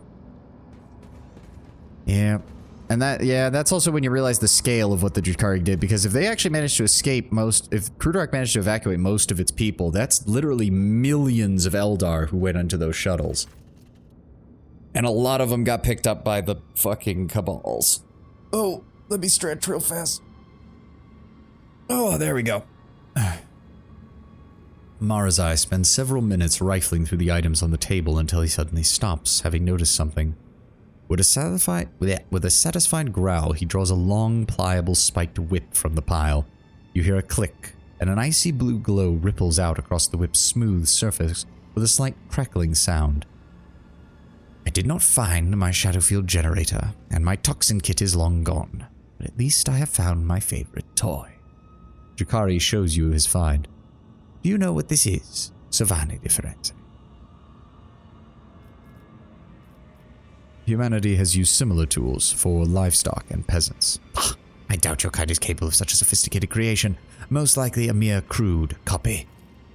This is an agonizer, the electrical disintegrator that acts upon the nerve impulses in a biological creature's body. This particular one is far too fine a piece to be used as combat material, but in the torture chamber... Drukhari hefts the whip, clearly familiar with the feel and weight in his hand. It is an exquisite instrument of pain, total impulse control. It can deliver sensations as subtle as a whisper or incinerate synapses. Why is this thing so important to you? Why? It is a priceless artifact that belongs to me, and I have reclaimed it before my kin managed to steal it. It is the property of the Reaving Tempest that must be allowed to fall into the hands of any of the other cabals when we dispose of Ymyrus. After all, once that happens, the Spire will certainly come under attack, and lastly, I can indulge in a little sentimentality, can't I?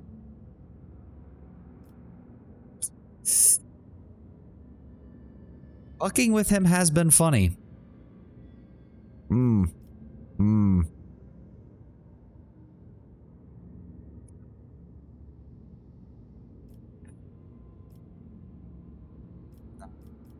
let him keep this one. We'll have more opportunities to poke fun at Marazai later. You may keep it. Marazai weighs the whip in his hand once more and gives you an appraising look. And at last he says softly, "Would you like to try it, Sovani? Perhaps a little demonstration." Fine. Do it, you bastard.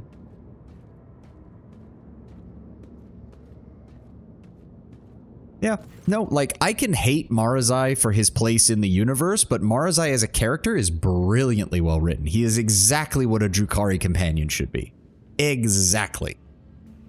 I now really understand why a lot of people are clamoring that in the DLC, or if we get more than one DLC for this, there's a lot of people who are still hoping out, I think, for, what was it, a Kroot mercenary companion or an Orc freebooter companion. Because if Alcat can do, like, Irolet and Marazai really well, which I think they have, I'd love to see their spin on a companion like that as well. Marazai swings his arm without hesitation, the agonizer's flexible tail wrapping around your wrist. At first you feel nothing, and then a fiery flower of agony blooms in your heart, poisonous roots along your veins and into every corner of your body. Your vision darkens, you gasp for air, your knees threaten to buckle underneath you, and then the pain recedes like a tide, leaving behind the crazed poundings of your heart and the aftershocks dancing in your nerve endings. The Drukhari's eyes glitter with delight and mockery. That was the minimal power. Barely any at all, I would say. Did you really think I would be in such a hurry to break my new toy? Let us go. I no longer have any desire to wander the Spire. I'm not trying to make him loyal, but I am trying to make him definitively, to show him definitively that if he does cross me again, I will burn him alive and not feel a goddamn thing. You can be as entertaining as you want, Marazai, but if you fuck up badly enough, I will quite literally end you. Right now, you are of a great deal of use to me, and keeping you close is far better than letting you wander about places unaccompanied. Yeah, we've seen that description before. I have a feeling we're coming up on a boss fight. Just, you know, just a thought. Oh, would you look at that? I count 1 grotesque, 2 grotesques, 1, 2, 3, 4 incubi. Which means the commander is going to be right up ahead. There she is.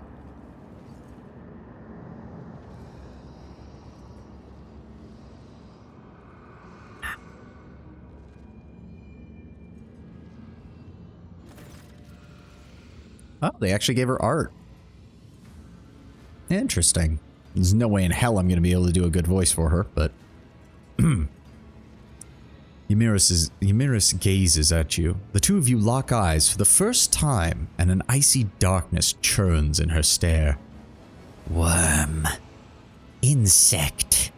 You have the nerve to stand before me again. You should have gasped your last breath long ago, Monkai. Very well. I will rid this arrogant Monkai of his final breath myself. The Archon's gaze shifts from you to Marazai, and a venomous smile spreads across her face. My former Drakan, inept executioner, have you found yourself a new master? Marazai draws his blades in a single fluid motion. Before your soul perishes in the maw of she who thirsts, I shall teach it pain, such pain as you have never known in your existence, sister. What about you, child of Krudorak? How does it feel to know that you could not save yourself, your family, or your precious craft world? Irileth's spirit stone flashes brightly on her chest, and the ranger's hands tremble in the grip of her rifle. Your death gives me no joy, Archon Ymiris, but it will give peace to the spirits of my kin. Ha! No, we're not even gonna question that.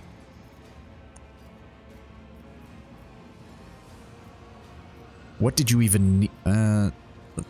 What did you even need those Farseers for? Why take such a risk? Do not the laws of your people put severe restrictions on bringing any who practice the psychic arts into your Kamara? So be it. I will humor you before death, if only to step out of another shadow once and for all. I wanted to orchestrate a little disjunction, and with my helpless brethren in my clutches who were capable of tearing apart the veil merely by existing, it would not have been simpler. When the time came, the Farseers would have been my blade against the reaving Tempest's rivals, and under the cover of a cataclysm, my blades would behead all those who stood in the way of my ascent. You destroyed your future with your own hands, sister. When the truth became known, all the weapons of Komara would have turned against you and against my cabal. And this coward, my Draken? You are too quick to call the Reaving Tempest your cabal. You have neither the ambition nor the vision to lead all these warriors full of lust for power and blood. Marazai laughs mockingly. Dragging Farseers into our spires in an attempt to trigger a disjunction. This was your grand plan, sister. Oh, it is a pity you have not bothered to lead a single raid in the recent decades. It would have been entertaining to watch you order a fleet to fly headlong into the Monkai structures and detonate their engines to secure a bright future for the Cabal. These Craftworld fragments, these prisoners. Was it really worth it to watch everything crumble, Xenos? Spare yourself the struggles of comprehending the meaning behind my ideas, you wretched creature. Krudorak was the key to power the likes of which the Reaving Tempest could only dream of. Majesty is mine alone to claim, and I will have it. No, Archon, you are destined for retribution of blood for blood. I cannot destroy your entire cabal as you destroyed Krudorak, but I have the strength to cut off your snake's head. Oh, poor little outcast. Ymiris leers at Irileth, staring into her eyes like a predator. The suffering of your brothers and sisters nourished us for so long. I will enjoy you giving me your pain. I see you've taken Tavantius under your wing, again. The homunculi may play as many of his little games in the arena as he pleases. I am satisfied with what he provides for the ranks of my cabal. That makes him valuable enough to spare his life. I have grown tired of these games and machinations that you have ushered into my realm and into my life. Archon Ymiris. Burn. Burn? Ymiris draws her blade. You are the only one who dies today, and after I am done with you, I will pay a visit to real space to observe the terror and ruin wrought upon your subjects by my cabal. Do you know, Monkai, that so many of your kind have had their lives cut short at the hands of their own kin? I used you to purge the ranks of the cabal, to clear the obstacles from my path. Well, this sounds like fucking cope. How many of your people have we killed by this point? I used you to accomplish my goals. I colluded with your kind despite your much-vaunted hatred of Xenos, which ought to have prevented any of you from even considering such a thing. Marazai narrows his eyes. You purged the ranks of the Cabal and cleared all obstacles from your path. And even in that you failed, you talentless wretch. I am still here, and I will be the one to purge the Reaving Tempest of you. My servants are heading out on a new hunt as we speak.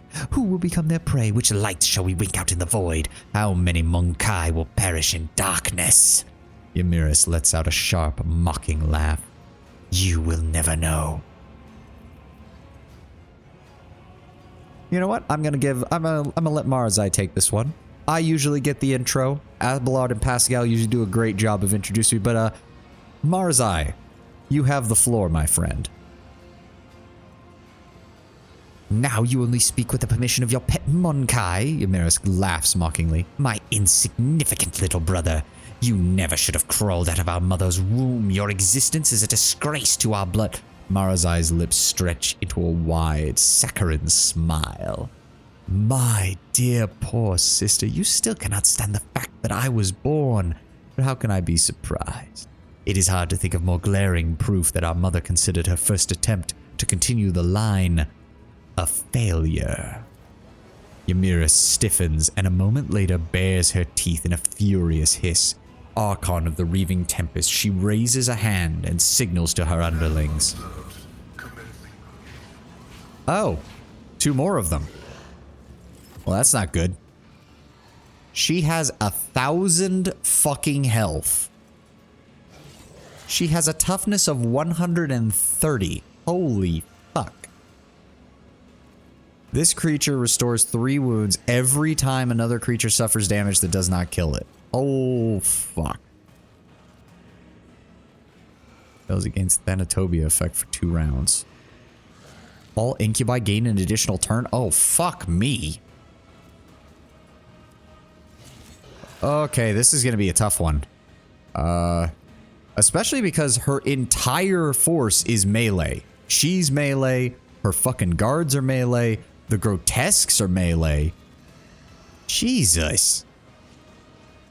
What do these even do? Suffers damage, it gains... Every time it suffers damage, it gains plus 5 damage, and this thing has 500 health? Okay, we've got a problem here. Shitballs.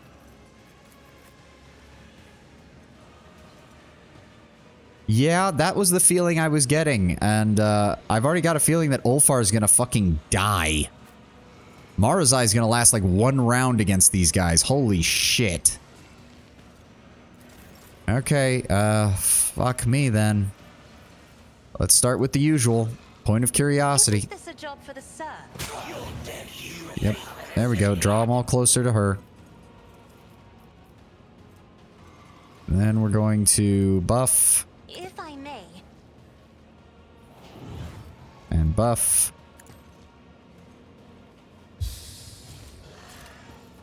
And then we're going to Held in My Gaze on...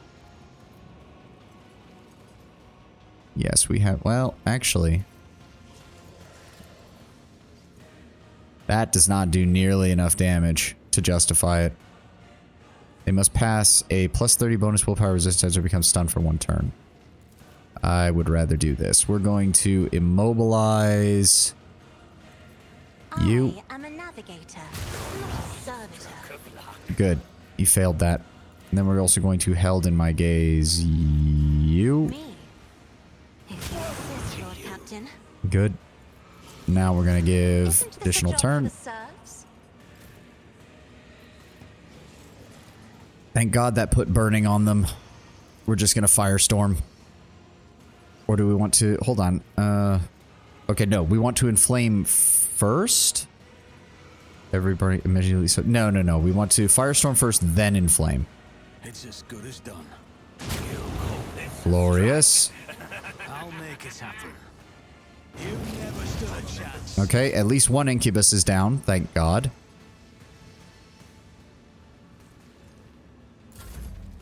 Cassia. Oh, I know exactly what I'm going to do. Finest hour. Officer grants an ally an extra turn with full MP and AP. Immediately use that on myself. Your death in colours. They're all on fire, so now we're going to... Those guys are out of range, so hold on. We're going to move up.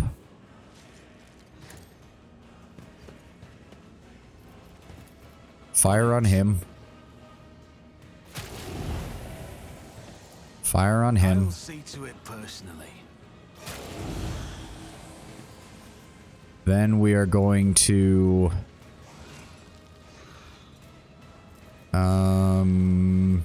Then we are going to... Inflame. Who, if not me? Another enemy down. Glorious. More damage on them. The Grotesques are taking heavy damage. Ymyrus has 657 HP. Then we are going to incinerate on her. That did 240 damage. Holy shit. Even I wasn't expecting that. Oh, she fully healed. And she got a free turn. Ow. Ow. Shit. I do have the feature that lets me use attacks, psychic attacks in melee, right? Yes. Okay, thank God.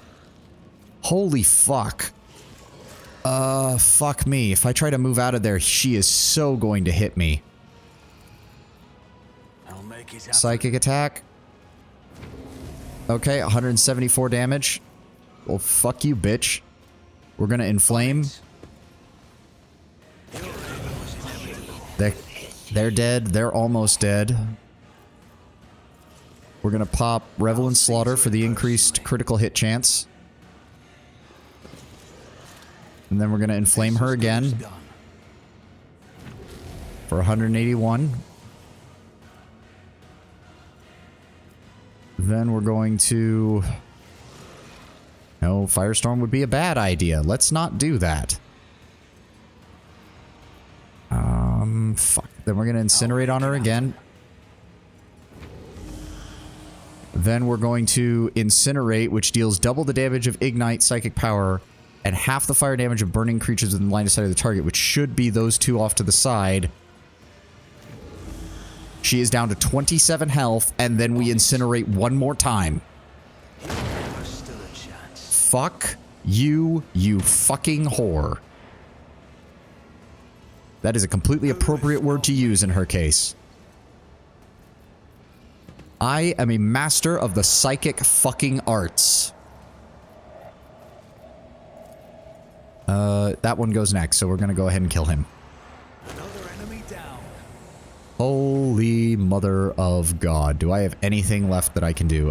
Cast that on him and make sure that he can't turn that off. So that he dies when it's his turn next. Holy fuck. Now we just gotta kill the remaining two down here.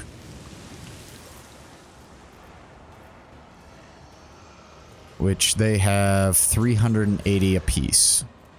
Holy shit, I can't believe we actually could have gone so horribly wrong if she had managed to hit me again. Because she fucking took off a third of my health, but then she thankfully decided to attack Ulfar like 4 times. Okay. Okay, I'm kind of... My brain's kind of lost a bit now. Okay, aim for the opening on them. There we go. Then we're going to... we're going to move here so that she's got better cover against them. There we go. Just to confirm, you can still hit him, right? Okay, good. And we're going to... Precise attack. And then we're going to... What even is it? Makes an attack with current weapon against the enemy. Cannot miss and deals 50% more damage. Also deals additional damage equal to 25% of the target's missing wounds. Okay, so what we're going to do is Killing Edge. Good shot. Then we're going to Death Whisper. Good. Then we're going to pop Dispatch. Perfect. Then we're going to mark him.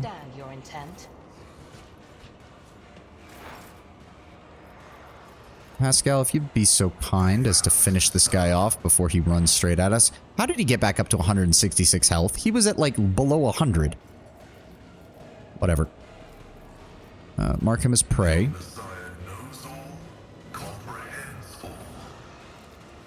Go with...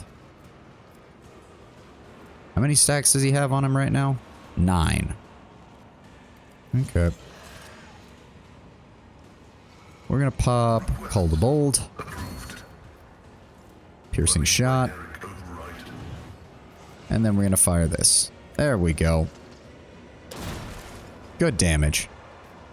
And then we'll Call the Bold.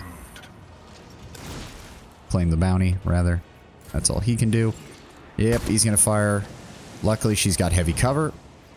Marzai, if you'd be so kind, move up and deal with this guy.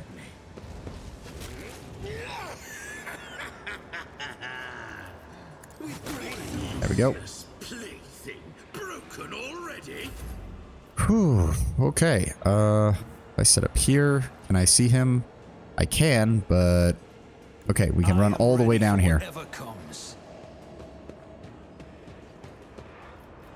And then we're gonna pop this.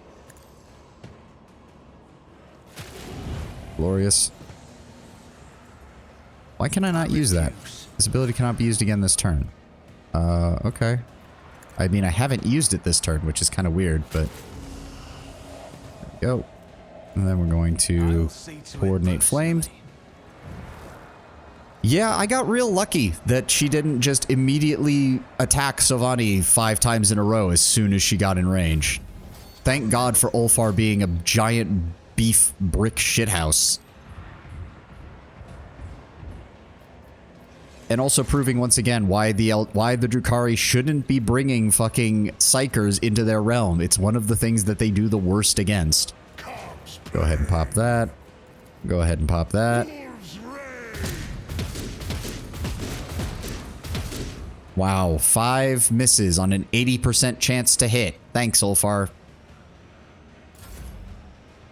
Brilliant fucking move there, buddy. Emperor, give me strength. Can I even reach him? Yes. Inflame. And he's dead.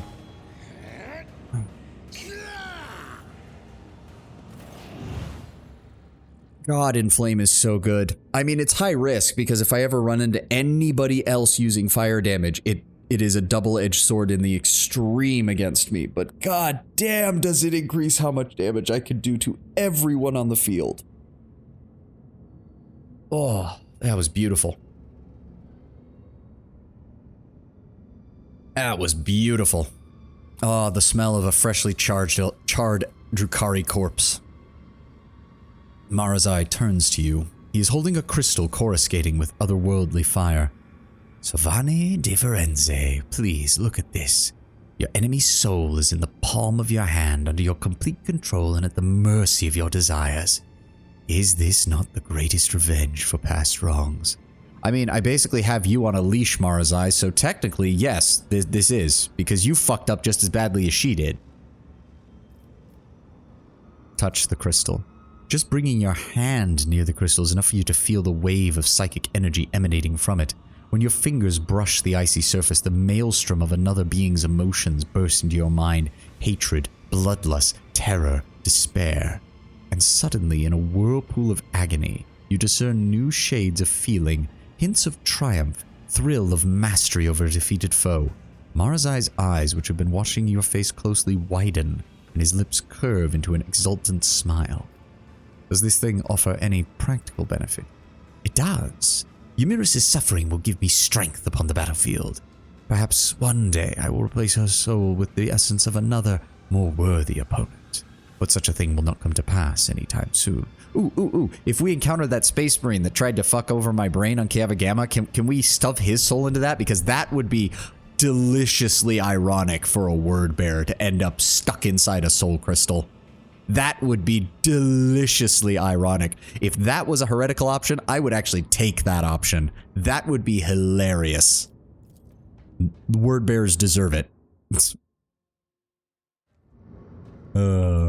Yes, indeed, Kato. It would be perfect poetic justice. I would laugh my ass off if that were to be something it would allow us to do. It probably won't. Oh, we were literally standing inside the world.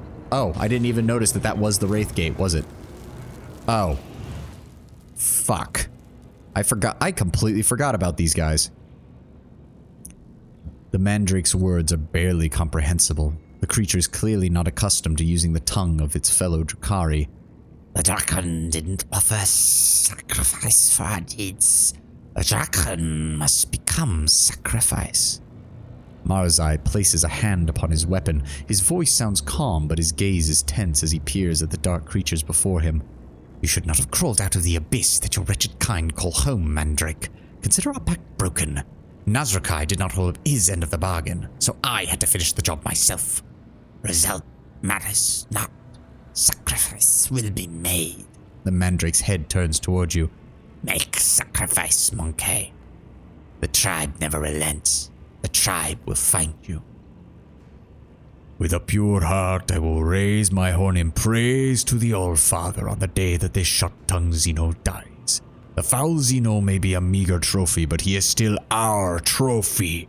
Giving him up without a fight to this talking mop is shameful. I honestly expected we'd have to get to at least the next act before Ulfar ended up defending Marazai, but holy shit, here we are about to leave Kamaran. He's already doing it. Lord Captain, these creatures, they absorb the colors around them and spew out darkness. They are not lying or trying to intimidate us. They will come from the shadows, just as they came before. Your partnership had better be worth it, Marazai. Keeping you around is proving to be quite costly. Drakari glowers at you. So is keeping you, Sylvani. Senseless creature, the tribe will find you. The tribe will have its sacrifice. Really? I could have just set you all on fire right now. Why didn't I do that? Keep your wits about Also, we need to loot. We need to loot everything. I don't suppose these guys dropped loot. No, they did not. Of course not. They're grotesque. They don't have any loot. They just have usually large muscles. Oh, what's this? A gloomy landscape appears before. Yeah, this is Kamara proper, all the way down. Jesus Christ. Alright, what have we got? We've got all the Incubus armor, which I don't think is better than what he's currently got. Nope. We have an agonizing splinter pistol. Deals toxic damage. Each successful attack with this weapon increases the damage of the toxin effect suffered by the target by 1. That's interesting. But no one really uses toxin in my team, so. The Jin Blade of Yamiris. The wielder deals damage to a target with his sword. The wielder gains a +3 bonus to weapon skill, ballistic skill, toughness, and strength, while the target suffers a -3 penalty to the same characteristics until end of combat. Nice. It's also good damage and solid armor penetration. Incubus Clave, we don't need. Incubus Clave, we don't need. We don't need. We don't need. At the beginning of the combat, the wearer gains the shadow field effect. We are working on that right now, Kate. We're standing in front of a warp portal. I'm just in the middle of grabbing all of the loot that we got from killing Yamiris real fast.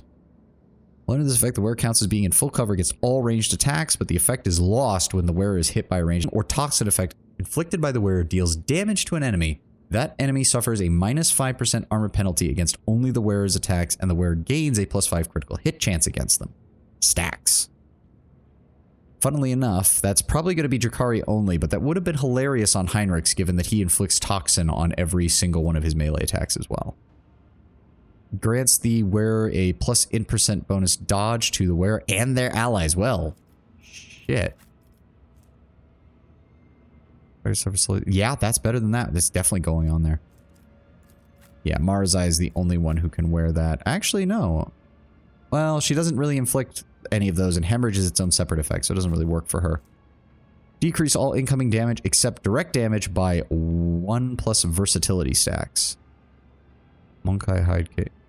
1 plus versatility. Wait a second. Isn't that versatility is... Wait a second. Versatility is only for arch militants, isn't it? Right? I'm not... So, wait, but those two are the only ones who can... Oh, no. Okay, wait. That means, shit, that means Argenta's the only one who can make use of that. Which, funnily enough, I mean, the Imperium makes all sorts of things out of human skin, so Argenta wearing a human skin cape isn't even that far out of the realm of logic. The Drakari make capes out of humans. The Imperium is known to make parchment and various forms of vellum out of human skin. The Chaos Marines use it for all sorts of things. Human skin is apparently a surprisingly valuable commodity in the 41st millennia. Who would have guessed?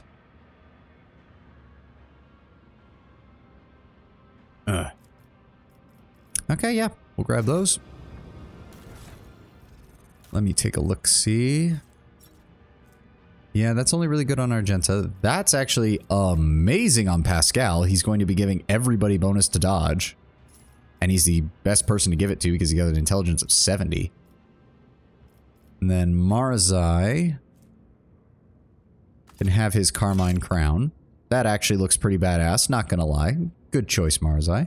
And then we'll go ahead and give him that, which gives him full cover benefits until it breaks, which is awesome. Yeah, we'll go ahead and give him the last flash. I don't think there's anything else that I really want to give anybody right now. Oh, right, the sword. Almost forgot. That can go in place of his sidearm. Oh yeah, that looks glorious. That's pretty good. Increase the damage of the bleeding effect suffered by the target by +3. Well, yeah, but we don't really have a way to put it reliably on there. So that just gives him a straight debuff ability. Very nice, very nice.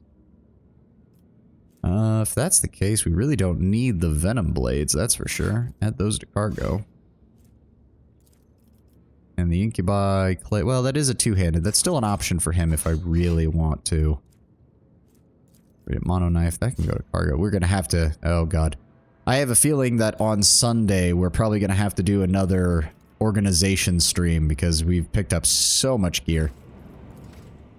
Let's go ahead and level up real fast. Oh, look at that. Glorious. Wow, we ranked up twice from that fight. Holy shit. Okay, this is my character, so we want Lore Warp. And we want... Yep, we're maxed out there. Burning Blood. Still Mind.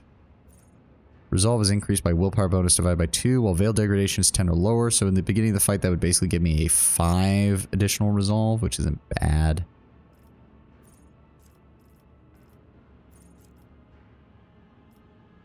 Second tier, hold on. Gains +7 to ballistic skill, perception, willpower while in combat, but decreases them all by 7 when out of combat.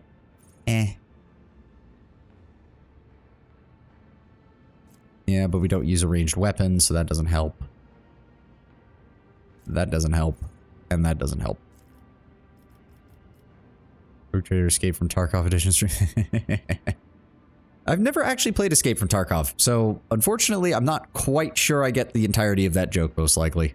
I've been out of the loop on a lot of online shooters, and especially Battle Royale games for a while. I like watching them, though. Frickin' Soviet Womble and them doing their old, shit, which one was it? The original Battle Royale, I can't even remember the name now. Doing their videos on that was pretty funny. No. Well, that doesn't do me any good because I don't use Claim the Bounty. Yeah, in hindsight, Bounty Hunter really was not a good choice for a Psyker, but Is a huge part of the joke. Oh, okay, yep, I can understand that. I can understand that. Okay, so yeah, we're talking like Diablo 2 style inventory management, desperately trying to cram everything inside in the most efficient way possible. Gain targets, difficulty here, movement points, that really doesn't help. You know what, I'll just take this and I'll just need to learn to use the prey system better. Debuffs are always appreciated.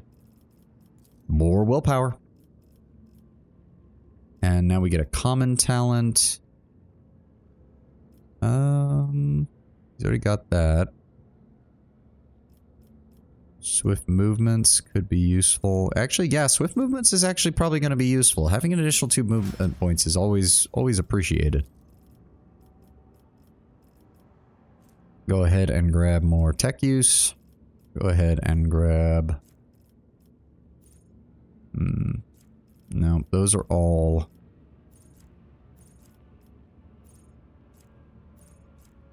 Right, concentration.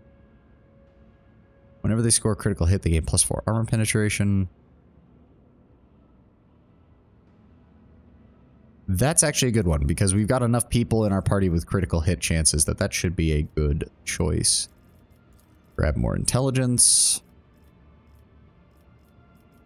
Honestly, I'm going to give him ballistic skill training, because he could really use it. Where is it? His accuracy has been consistently average. Oh, you've never played Diablo? For story, I would recommend 2. For gameplay and ease of getting into it, I would recommend 3. And unfortunately, while I think 4 is okay, I personally it never clicked with me. I played for it for like maybe 2 or 3 hours and I still have not touched it. And I gotta say, so far, it's been one of the worst $60 I've ever spent because I've gotten almost no enjoyment out of it. So I am not the right person to be asking about the Diablo series because in general, I either played it very casually or I hated it. So I like the idea of it. I like action RPGs in the most part. I played Path of Exile quite a bit, but Diablo 2 consumed my childhood in such a way that, but despite me never understanding it, like I never really fully comprehended Diablo 2's mechanics at all when I was younger, and I've had no impulse to play it again now that I'm older. New to a lot of games like this, I've always been an FPS simp. Oh, okay. I can see that. See, it was the opposite for me. For the longest time, I only played RPGs, and I don't think I touched a first-person shooter until, well, technically Halo, but that was like after Halo 2 had already come out, and I could finally get Halo on PC because I didn't own an Xbox. Like, we're talking like 2006, 2007 timeframe almost. Or no, 2004? Yeah, 2004, because I did play Halo 3 on the Xbox when it came out. But by then, I'd actually been, I'd actually had time to play first-person shooters and actually play them properly. No, RPGs and strategy games was my main introduction. So games like this, where there is an element of strategy to the RPG, is just up my alley. Ulfar, right. Ulfar. He's, athletics? Athletics? Yes? Yes. No. Systems of Glory. Second tier. Whenever the Archmilitary, their ally uses a heroic act or adjustment measure.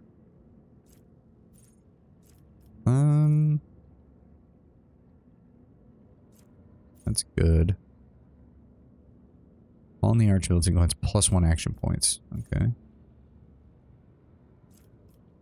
Score training, no. Except for the weak. Against any that are stunned, prone, or blinded. See, I wish that was critical hit chance rather than critical hit damage.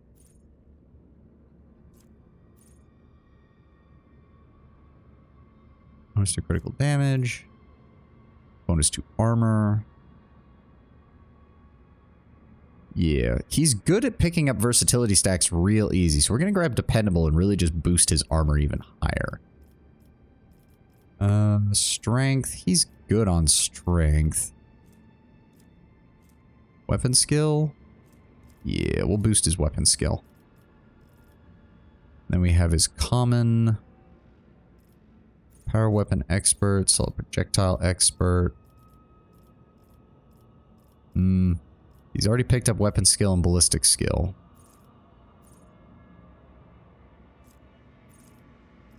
Honestly, I'm just going to give him strength. Or maybe toughness. I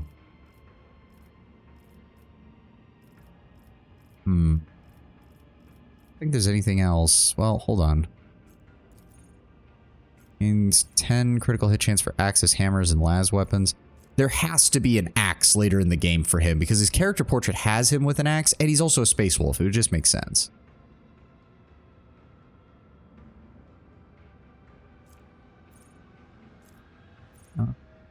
Yeah, we'll take trusty weapons.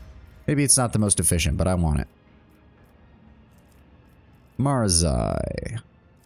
Yeah, power axe. I would like to give him a power axe. As I said, his official portrait has him with a power axe, so I certainly hope it shows up. Wow, Marzai actually has an 85 in athletics. Rouse, coercion, logic. We'll just throw more Warp Xenos lore on him. Or no, actually, go back. Thank you. Nah, Warp Xenos. Yeah, no, never mind. Bolted by bloodshed. While Marzai is bleeding, his fellowship and willpower raised by 15. Doesn't really do him any good because he doesn't do anything with those. I think a better choice would have been if his strength and agility went up. Even if it wasn't by as much, it would still be way more useful.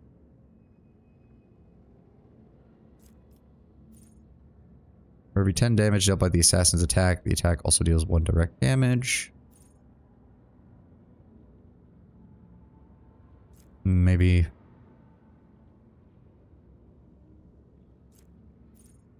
Each successful dodge grants the assassin lethality. Yes, because between the full cover abilities that he's got and his high dodge rating, that will actually be quite good for him. We'll go ahead and bring his strength up to 5, so that way he gets a little bit bonus damage.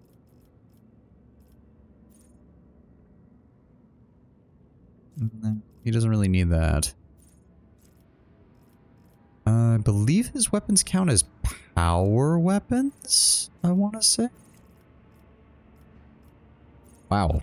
What would even be the point? I'm pretty sure you can't use power armor as an Eldar, so what would be the point of that?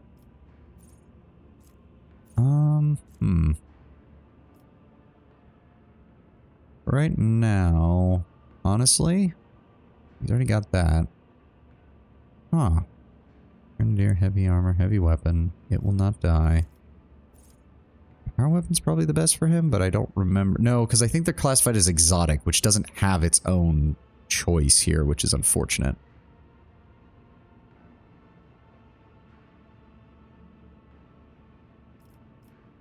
Yeah, we'll go with weapon skill. Here, let. Go ahead and give me Lord Xenos.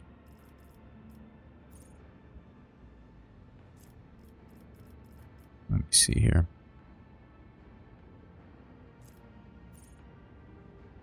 Any of the following effects: slowed, immobilized, or hemorrhage. Lethality heightens. Deals 5 or more direct damage to an enemy with a single attack. The assassin gains +10 lethality until end of combat. She already has the... Yes, she has deadly calculation, so that's actually a good idea for her. Because it'll further improve her lethality. Yeah. Go. We'll go ahead and grab... agility or ballistic skill? We'll go with ballistic skill.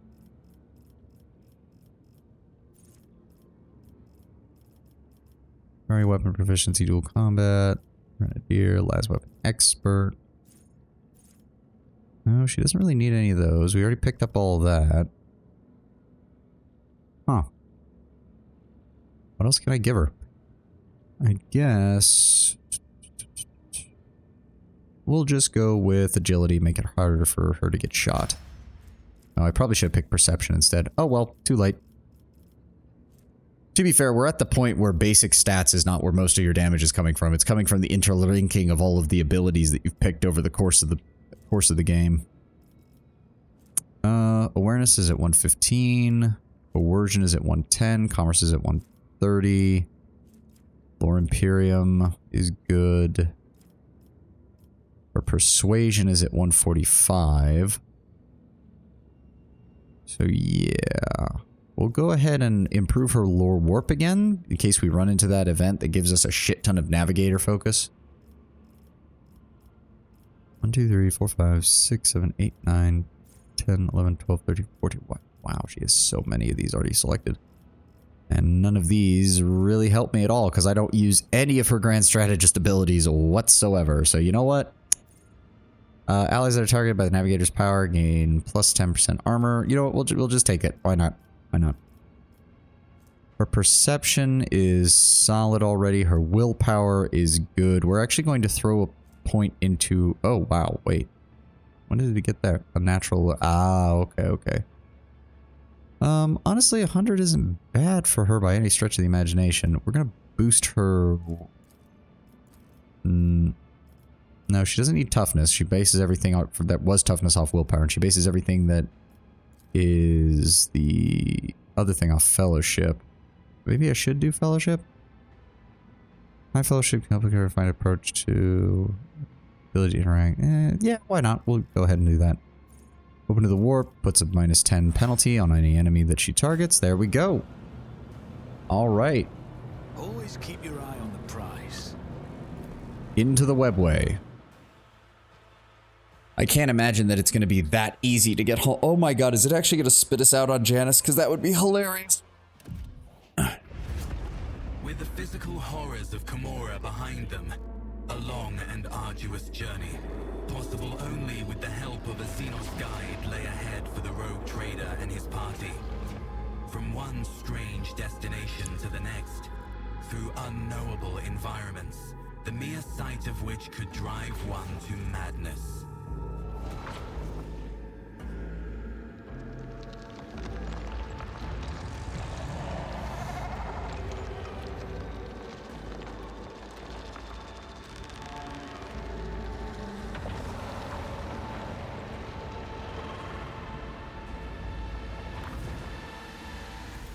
Despite the challenges, they managed to escape the labyrinthian webway and find their way back home.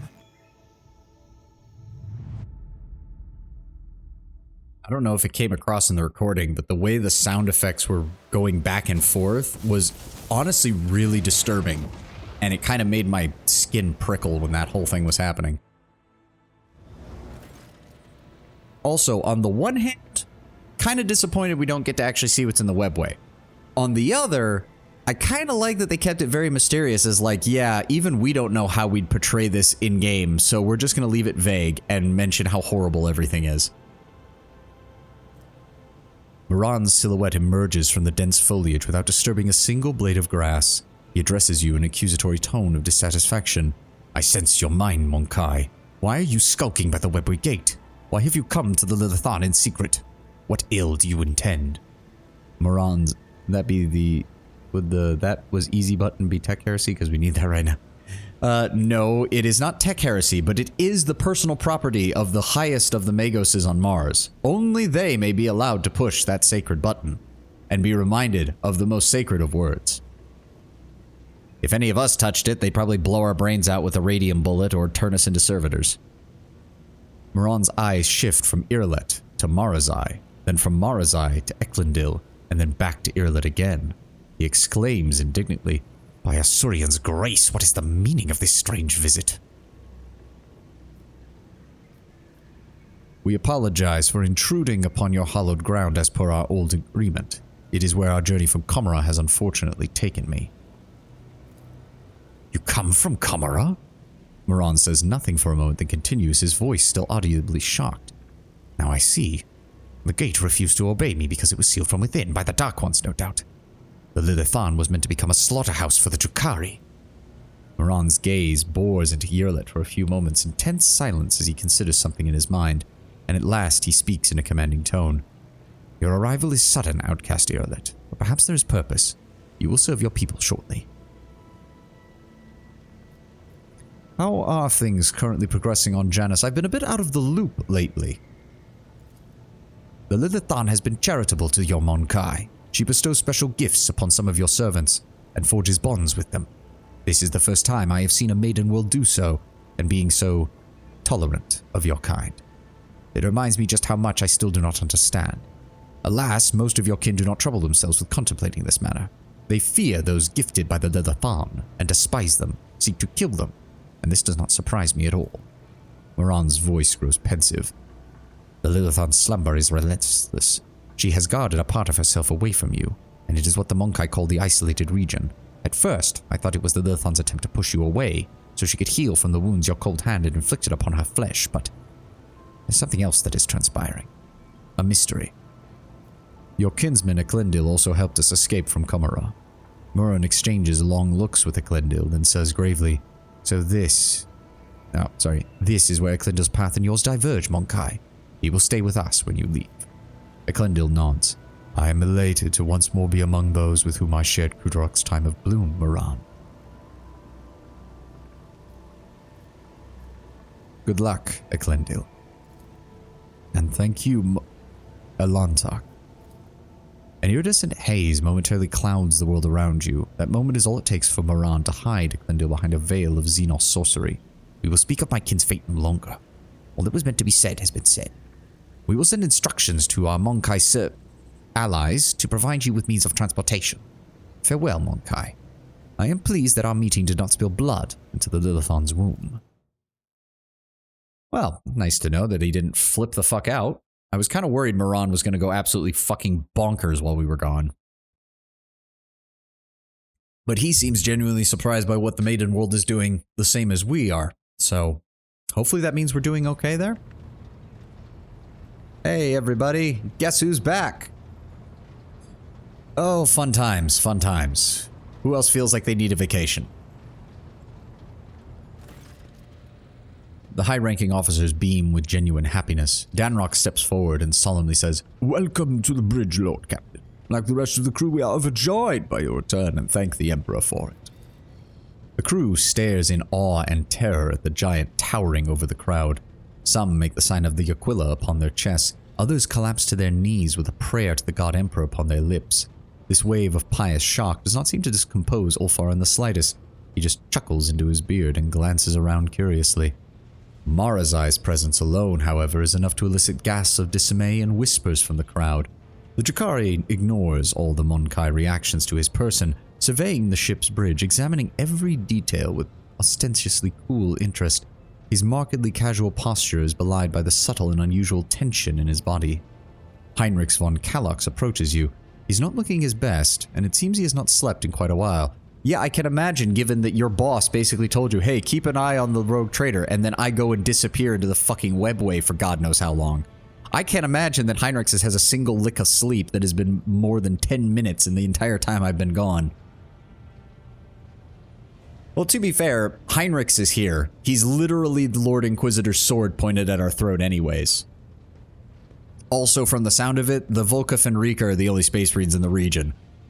Given the fact that an Ordo Xenos Inquisitor's around, it's not surprising to me, and given how isolated the Coronis Expanse is. Also, canonically around this time, the Black Templar are still trying to clean up the mess that is the Third War of Armageddon right now. Especially since demons started showing up and Angron himself manifested on the planet. You know, they're a little busy. A little busy. Lord Captain, allow me to express how glad I am that you have rejoined us, alive and unharmed. Shireen, light of my eyes, I am overjoyed to see you among us once more. Truly, the Exalted One is merciful for showing you the way back home. I hope all the Ashmags who left us to languish without our Lord Captain have already become food for the warp. Lord Captain? Oh god, I always have trouble slipping into Adira's accent, because it's kind of vaguely Caribbean. Lord Captain, I am glad to see you. I nearly lost it when you up and disappeared on me. I am getting by on stimulants and recaf. I barely slept. Also, I could listen to the whispers for any clue on how to find you. The only other time I felt so powerless was when Lady Theodora... Pardon me, Lord Captain, I'm talking nonsense. First off, how much do you know about my abduction? Not much, Lord Captain. All happening late in the 41st millennia. This is right after the Ciatrix Maledictum split the galaxy in two. That's why the Coronis Expanse has been so cut off from the rest of the Imperium. Which also means that Ulfar is probably not going to find any backup coming anytime soon, but no, neither is anybody else. Honestly, the fact that the entire sector hasn't slipped into complete and utter irrevocable anarchy is a sign that things are going better than in some parts of the Imperium. All contact with your party was lost shortly after the supposed pirates boarded the ship and abducted your companions' kinspeople. We immediately sent shuttles with boarding parties to your aid, but we could not find anyone on the ship save for the crew, all of whom had either been butchered or driven insane. Heinrich's gaze is focused on Irillet, his eyes burning with undisguised hatred and a promise. Irillet's expression is inscrutable, but her eyes are fixed on you and you alone. As your lordship's body was never recovered, we hoped against hope that you were still alive, given the value of your person. Alas, even our most alert Algor operators never spotted anything suspicious, and thus our ignominious failure put you in dire peril, my lord. Heinrich's gaze, tense and desperate, is focused on you, but he still says nothing. For now, at least. Dare we inquire what happened to your lordship?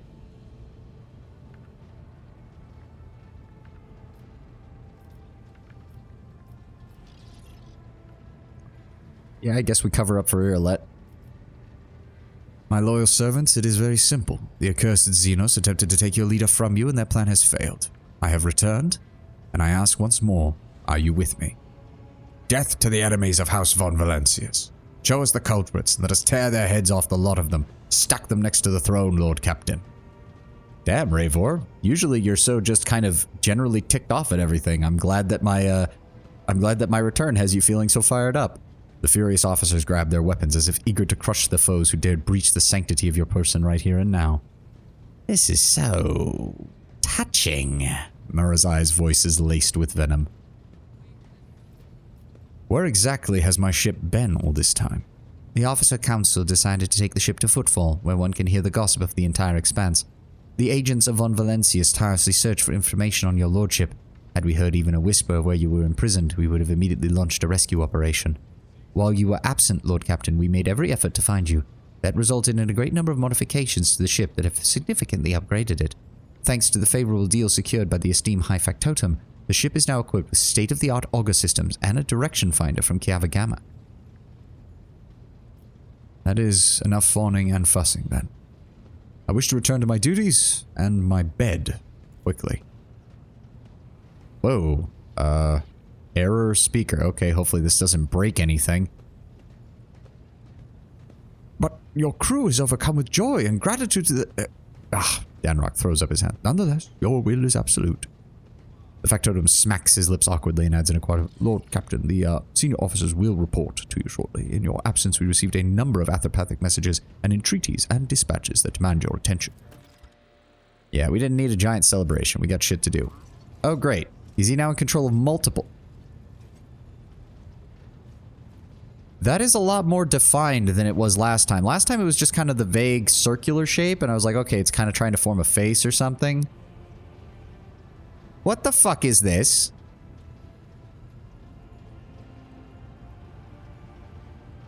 That's either okay, it's hard to tell, because I have to keep my mouse on here in order to bring up the picture. So I can't use my mouse to direct where it is. But if you look at where the circle is, where where Nomos' head is supposed to be, those horns... Those are either Wraithbone or Necrodermis. There is no way they're anything else. There is no way they're anything else. So either Theodora shoved part of Crudorax's world spirit into this fucking thing, or she shoved some kind of Necron tech, which given the fact that there's a couple of hints that the Necrons are creeping around, and I wouldn't be surprised if they show up as well. They always make a good antagonist. Oh boy. The group of servitors suddenly stirs, their movement frighteningly identical even for automatons. They stare at you and say in perfect unison, Hello, Nomos have come to welcome you back. We sense that a great deed has been done, a vivid imprint on existence. You did something important. What was it? I escaped from a dark city of Xenos, and I showed a surprising number of them mercy. It suits you, what we see in you, light, connection without urge to destroy. Did Nomos say it correctly? The servitor chorus, which sounds as a single voice, falls silent. Nomos appears to be waiting for your response, in eager anticipation. I'm glad that you're learning to understand me, Nomos. After a long pause, the servitor chorus responds with unexpected forcefulness. Nomos are glad too. We must go now. We will come to speak with you later. Another pause follows. So long that the silence becomes more piercing than a scream, and then the servitors finally break it. We felt sadness when we could no longer communicate with you, and we were worried about your fate. One can detect with the naked eye the movement when Nomos leaves the bridge. The servitors stop moving in sync and slowly shuffle back off to their posts. Oh hey, so you not only learned how to possess servitors, but also not immediately destroy them by burning out their circuits.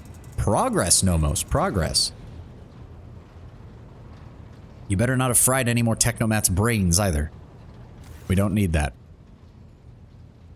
Your Lordship, I must report highly compromising information about a member of your retinue, namely Mistress J. Hadari, who it turns out is nothing of the sort, but a commoner, a fugitive from the law, and a deserter of the Imperial Guard, who I have assembled solid evidence to prove. Let me see the details.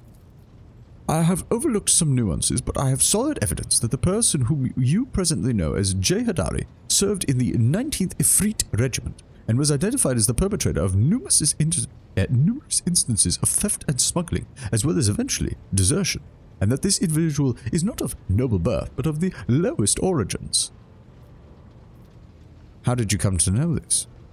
In your lordship's absence, the burden of watching over the dynasty's treasury fell upon my shoulders. I deemed Jay Hadari the likeliest threat to the dynasty's material security, despite the trust you had placed in her.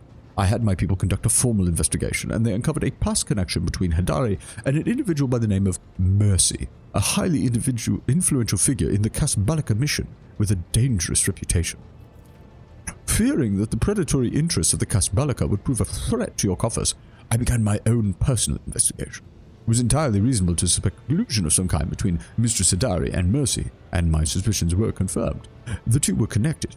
It was from Mercy's associates that I acquired the compromising intelligence on Hadari. Except we know Mercy wants to kill Hadari, so even if this information is true, which it probably is, let's be honest, this is merely being done to push Jay into a position where Mercy can find and kill her.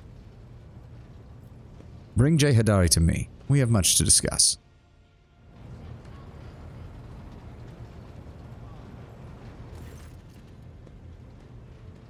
Shop me, did you? You want to be Questor? Jay's voice and bearing. Oh. No, I guess she would keep the accent. She was just changing up her vocabulary. Shopped me, did you, you little want-to-be Questor? Jay's voice and bearing undergo a stark transformation. Biting soldier slang cuts through her typically gentle speech. Don't miss a thing, your servants, so vanly different. And now they're sneaky, too. They climb up a Grux's arse to find out what they want to know. I think we need to have a discussion about your past. Only if this scum slings his hook. Jay nods at the now much paler Danrock. Well, your lordship, ask away. I'll tell it like it is. I'm not going to try to wriggle out of it. The real story, then. From the top, please, Jay. So what do you want to hear, Shireen? A children's tale about a beautiful princess? A ballad about a queen of thieves? How about a new story, Shireen? Once upon a time, there was a little girl who lived on a sand-covered lump of rock, and the core of that rock contained untold riches for servants of the Imperium. The girl scraped out those riches with her little hands, breaking her back and coughing up her lungs, on behalf of people who had never clapped eyes upon her, and who would never know her name. She did this every day until she turned 16, and then his servants came and drafted the girl into the 19th Ifrit Regiment. Can you imagine? Of course, the regiment was wiped out on its first sortie, but the girl survived. The Exalted One protects. So what was next? Years serving in the Astra Militarum, just a shitload of hard labor, and fighting, and deals, and shady connections, and new opportunities. But everything in this world ends sooner or later, Shireen. The now not-so-little girl went and fell in with the Casbalika. She saved up a little gold, and she even indulged in excess from time to time, until living the good life almost cost the little girl her head after her patrons got caught in an internal investigation between the Officio Prefectus and Departamento Munitorum. After all the talking, I'm kind of glad that this part is actually voice acted. So the girl ran as fast as her little legs could carry her, until her eyes and the beams of fortune brought her to the expanse. A shitty story, all things considered, Shireen. Do you even still have a family on Ifrit? The folks on Footfall are my only family, Shireen. The trickster twins and the rest of the rabble, plain-talking and loyal as dogs. And sometimes as dull as the pommel of a worn-out blade. So you used to be in the Guard. Not exactly the profession I would have imagined for you. Corporal Haydari reporting for duty, sir. I've had enough of the Astra Militarum shit to last a lifetime, Shireen. And my body's collected enough souvenirs from run-ins with Xenos and heretics to last 2 lifetimes. Except, when it comes to the Guard, there's no such thing as used to be. That wretched life sank its claws into me good. But that also means I remember what it's like to be a small, shaking, insignificant pawn. And that's why I appreciate what I have now all the more. How did you get involved with the Casbalika then? What? You think it's difficult?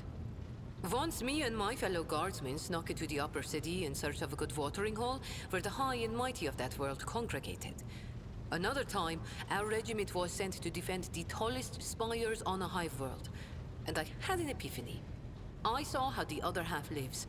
And by half, I mean the ones born with a diamond spoon in their mouth instead of an entrenching shovel rammed up their arse. My eyes were open to the truth, Shireen. The Imperium is full of opportunities, even for people like myself. The trick is knowing whose palms to grease, whose boots to lick, whose throat to squeeze, and whose arses to kick. I was very popular with everyone in the guard command, you see. I'd procure things for them, whatever they wanted. And so the Kasbalika took notice. So that does mean that Danrock was correct in that you formally deserted. You know, Shireen, I could still be bouncing around from one world to another, holed up on tired old ships with only venal grunts for company, if I hadn't decided I wanted more for my life. I accepted a shipment from the Kasbalika of certain chemicals. You know, for carnal pleasures and the like. Some bigwig was throwing a party to celebrate his 5th decade in the service. And that's when I got the attention of the newly arrived commissar. I was rummaging through the pockets of Astra Militarum with one hand and shuffling the Kasbalikan cargo with the other. You can imagine what would have happened to my head had the commissar not started with my higher-ranked patrons. Jay draws a thumb across her metallic throat and chuckles bitterly.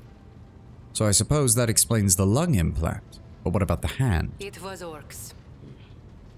Not everything I say is a lie, Shireen. Fair enough.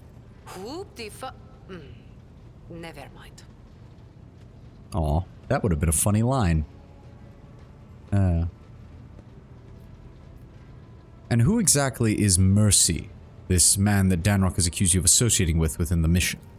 We knew each other once. He helped me make the move to the Expanse and establish my first connections. But that's an old story I prefer not to poke at if I can help it. Things are good in my life now, and I don't need Mercy. Something tells me we're going to run into Mercy at some point in the near future. So about your new persona. Are you worried I'm going to start spitting on the deck and shriveling your officers' ears with my foul tongue? Don't be, Shireen. I much prefer being seen as a princess rather than a deserter. I'll continue to play the part in front of the others, but you wanted to talk frankly, so I've dropped the act. I think we've covered everything then. Return to your duties. Sir, yes, sir. Your lordship, Shireen. I'll be here, all primed and ready to go. Jay's lips curve into a faint smile, now that the seal of silence that has shackled them for years has finally been fully broken. Oh dear God, I really need to save and finish up the stream. Danrock adjusts his jacket before addressing you. Now, Lord Captain, shall we get to business? We have a number of items to go over. Okay, I'm going to drop the voice acting for the end of the stream. I need to finish up so I can get ready to go to work, and we need to get to a point that I can save.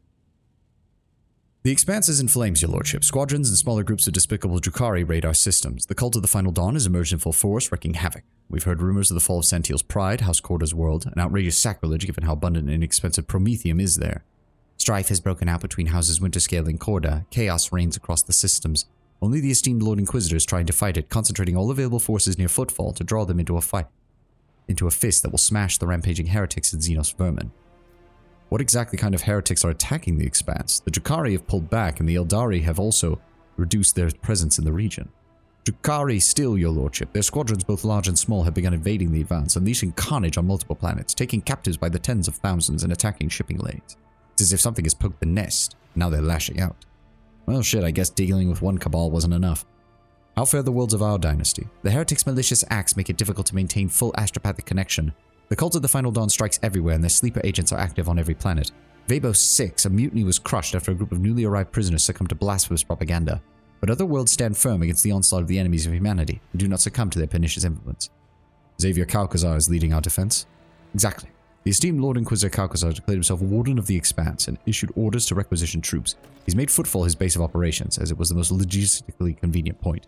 From there, his fleet has continued to strike throughout the Expanse, destroying the forces of the cult and the abominable Drukhari. He may be all that currently stands in the way of the Expanse being reduced to ashes.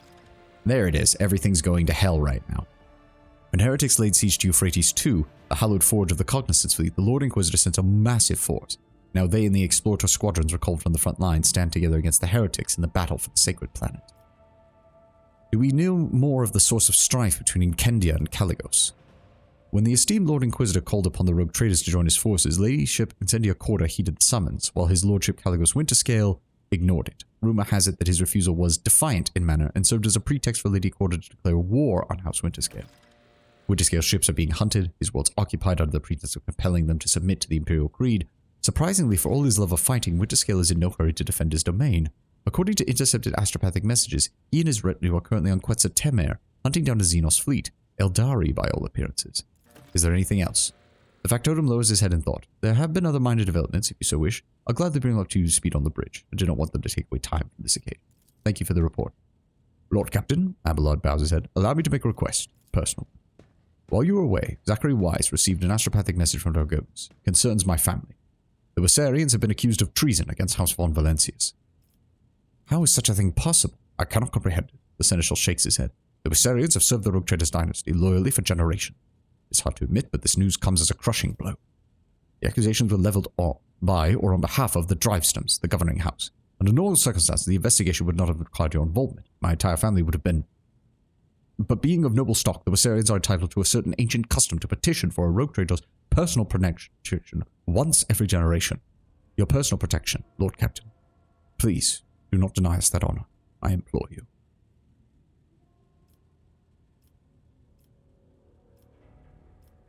Tell Zachary Wise to send a message to Dargonis saying I will personally take part in this investigation. It will be done, Lord Captain. Thank you. Please let me save. Oh, for the love of God, I need to save. I don't have time for this. Hero hurriedly enters the study, sniffling and hunching her shoulders. She looks haggard, there are bags under her eyes, her hair is disheveled, her hands quivering. Some effort she focuses her eyes. Thank you for agreeing to hear me out, Lord Captain. Here's the deal. After all that happened recently, the voice in my head suddenly flared up and started jabbering worse than before. Don't get the wrong idea. I'm handling them, but I think I know a way we can get them to settle down. I keep having the same vision over. I'm walking down a corridor at the end of the door. So I touch it with my fingers. I feel the cold, rough metal, and I suddenly snap back and find myself at the wall of the other compartment. Look behind me, and all the doors in the way are open. I have no memory of how I got there. I'll cut to the chase. Please help me find that door. I'm not joking. This is a matter of life and death. My gut tells me it's my last chance to deal with my powers, and if I don't... Oh, God. I don't like leaving shit. Oh, God. Questions. What do you think is behind the door? Important implant. Archaeotech. Plenty of that lying around. Do your visions contain any clues? Vague ones. I'm surrounded by rockcrete, your everyday Imperial stuff, except it reeks of burnt flesh, fried cables, and chemicals. Nothing more concrete. Is the door you described similar to the door your whispers came from? No, it feels different. The one from my visions feels very, I don't know, real. I don't open the door of the whispering one. I find it difficult to believe that suppressing your abilities is safe. Oh, it's really, really not. I'm sure you've heard stories about people who try to lock their psychic abilities away for good and how the psychers would eventually go insane and explode. But there is a way, not enough to shut the door completely, to make it so a tiny crack remains, but that's a different story. What if it's a trap? No way, it can't be. Whatever, it is going to be such a trap. This sounds like such a Zinchian plot to get her into a position where they can finally possess her. We will find this door, I give you my word. Please let me save. Oh my God. Why not make these things that I can select? I don't have time for this. You won't let me save. They need to speak with me. My network of trade representatives stretched a little too thin. I don't care. I'm having to skip so much dialogue because I just don't care. And the only one thing in exchange for my gang's lives, I'm not giving up the certificate. Tolman did not say who sent the message. Nothing but a stream of thoughts. It could be a bluff. When we reach Footfall, I'll help you. Please, no more. No! Oh my God, why? Why would you do this? It's just one after the other. I've recently received news I must discover that you must recall that I mentioned Echolais was transferred to my Reva by colleague. The following question is contrary requires my immediate assistance. Who is this colleague? Emilina Lichtenhart, sage to the Lord Inquisitor. Tell me more about her. Different range of objectives. Throne take me. I'm still trying to hide information from you even when I'm asking for your help. Emilina is a sage, unique acolyte who absorbs huge amounts of data stored in the memory. She knew the Lord Inquisitor before I did. Talking to her is a strange experience. She's a loyal servant of the throne. So talking to her is a strange experience. What does that mean? Specialists, hypermagia. She creates separate blocks of memory. She can organize her mind like a normal person arranges boxes. But it's a price one must pay to be an ordinary servant tool of Inquisition. Forbidden and illicit. What does that entail? Carries knowledge that is forbidden, so it is compartmentalized. Many years she is examined and enough to become a rival expert in the field. You speak of her with some level of affection. Reinrix gives you a quick smile. Was something of a mentor. She helped me when I was only just joining the circle. She taught me side techniques to maintain my focus. She trained me in the finer details of archives and data crypts. She gave me the chance to unwind a little in my post by playing games of Regicide. I believe I would call you a message. Oh, the not make it was not absolutely necessary. Has more than enough matters to deal with. I have no authority to demand anything, therefore I am confining myself to a request for the sake of the expanse in the Imperium. How did you circumvent me and acquire this information? Maybe in a position changing over the soul, but over us hardly.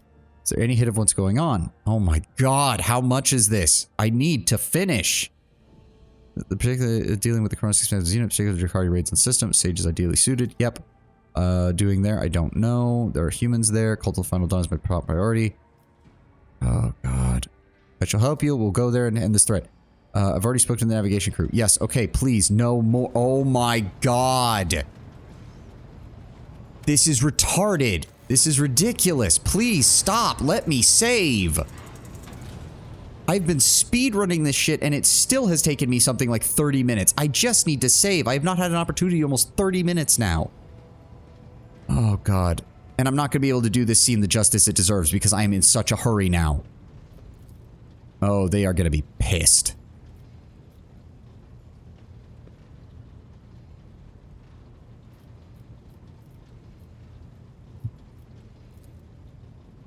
Leaving only senior officers. For how long are you going to tolerate this filth on your ship? This foul traitor. Rogue traitor. Has Eldari heresy clouded your judgment? Treachery always means death, either for the traitor or the one betrayed. You almost died in Kamara, your retinue. You know what became of them. Is it high time? Wait, what? Do not dare interfere. What the hell? I should be having a choice here. What the fuck? There we go.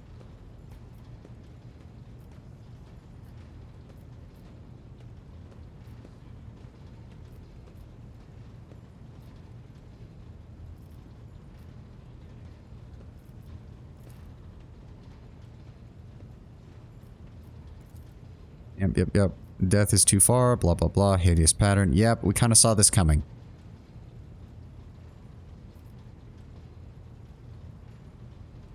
Can we get her to apologize? Honestly, an apology isn't even going to help because this, I mean, to be fair, it wouldn't help much anyways. Yeah, choose to forgive her. If you talk to her after that, choose... Oh god, is there going to be another conversation after this? Are you kidding me?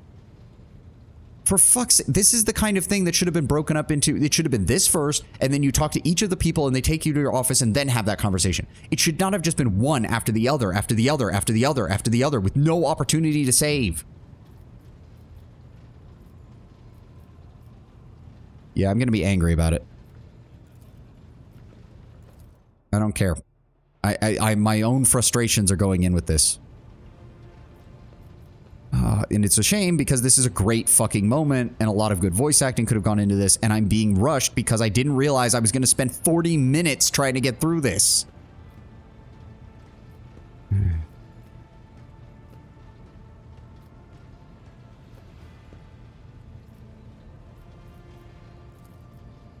Honkai have always had it worse. I will live. The wounds on my soul will heal. They will live, but their souls will forever bleed painful memories.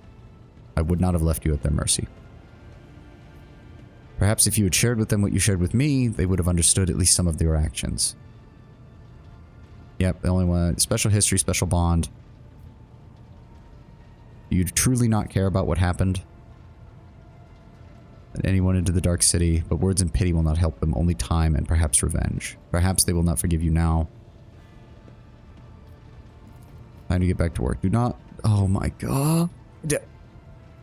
What are your thoughts on me? I only know that everyone makes mistakes and everyone hides the parts that they're not proud of. This is true of both humans and Eldari.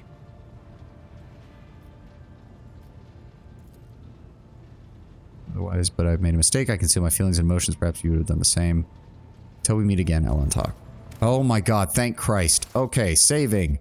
I don't have time to raid anybody. So, FYI, I'm going to be making a Twitter post about this after I get off stream. Friday's stream has to be moved to Thursday because the usual thing that I have to do in real life on Thursday has been moved to Friday for this week. So FYI, I will be doing another stream tomorrow, but we will not be doing a stream on Friday unless something really weird happens with my schedule in the next 48 hours. Just a heads up. So I hope you all have a great day. I hope you all have a great rest of the week, and I will see you tomorrow. Bye-bye.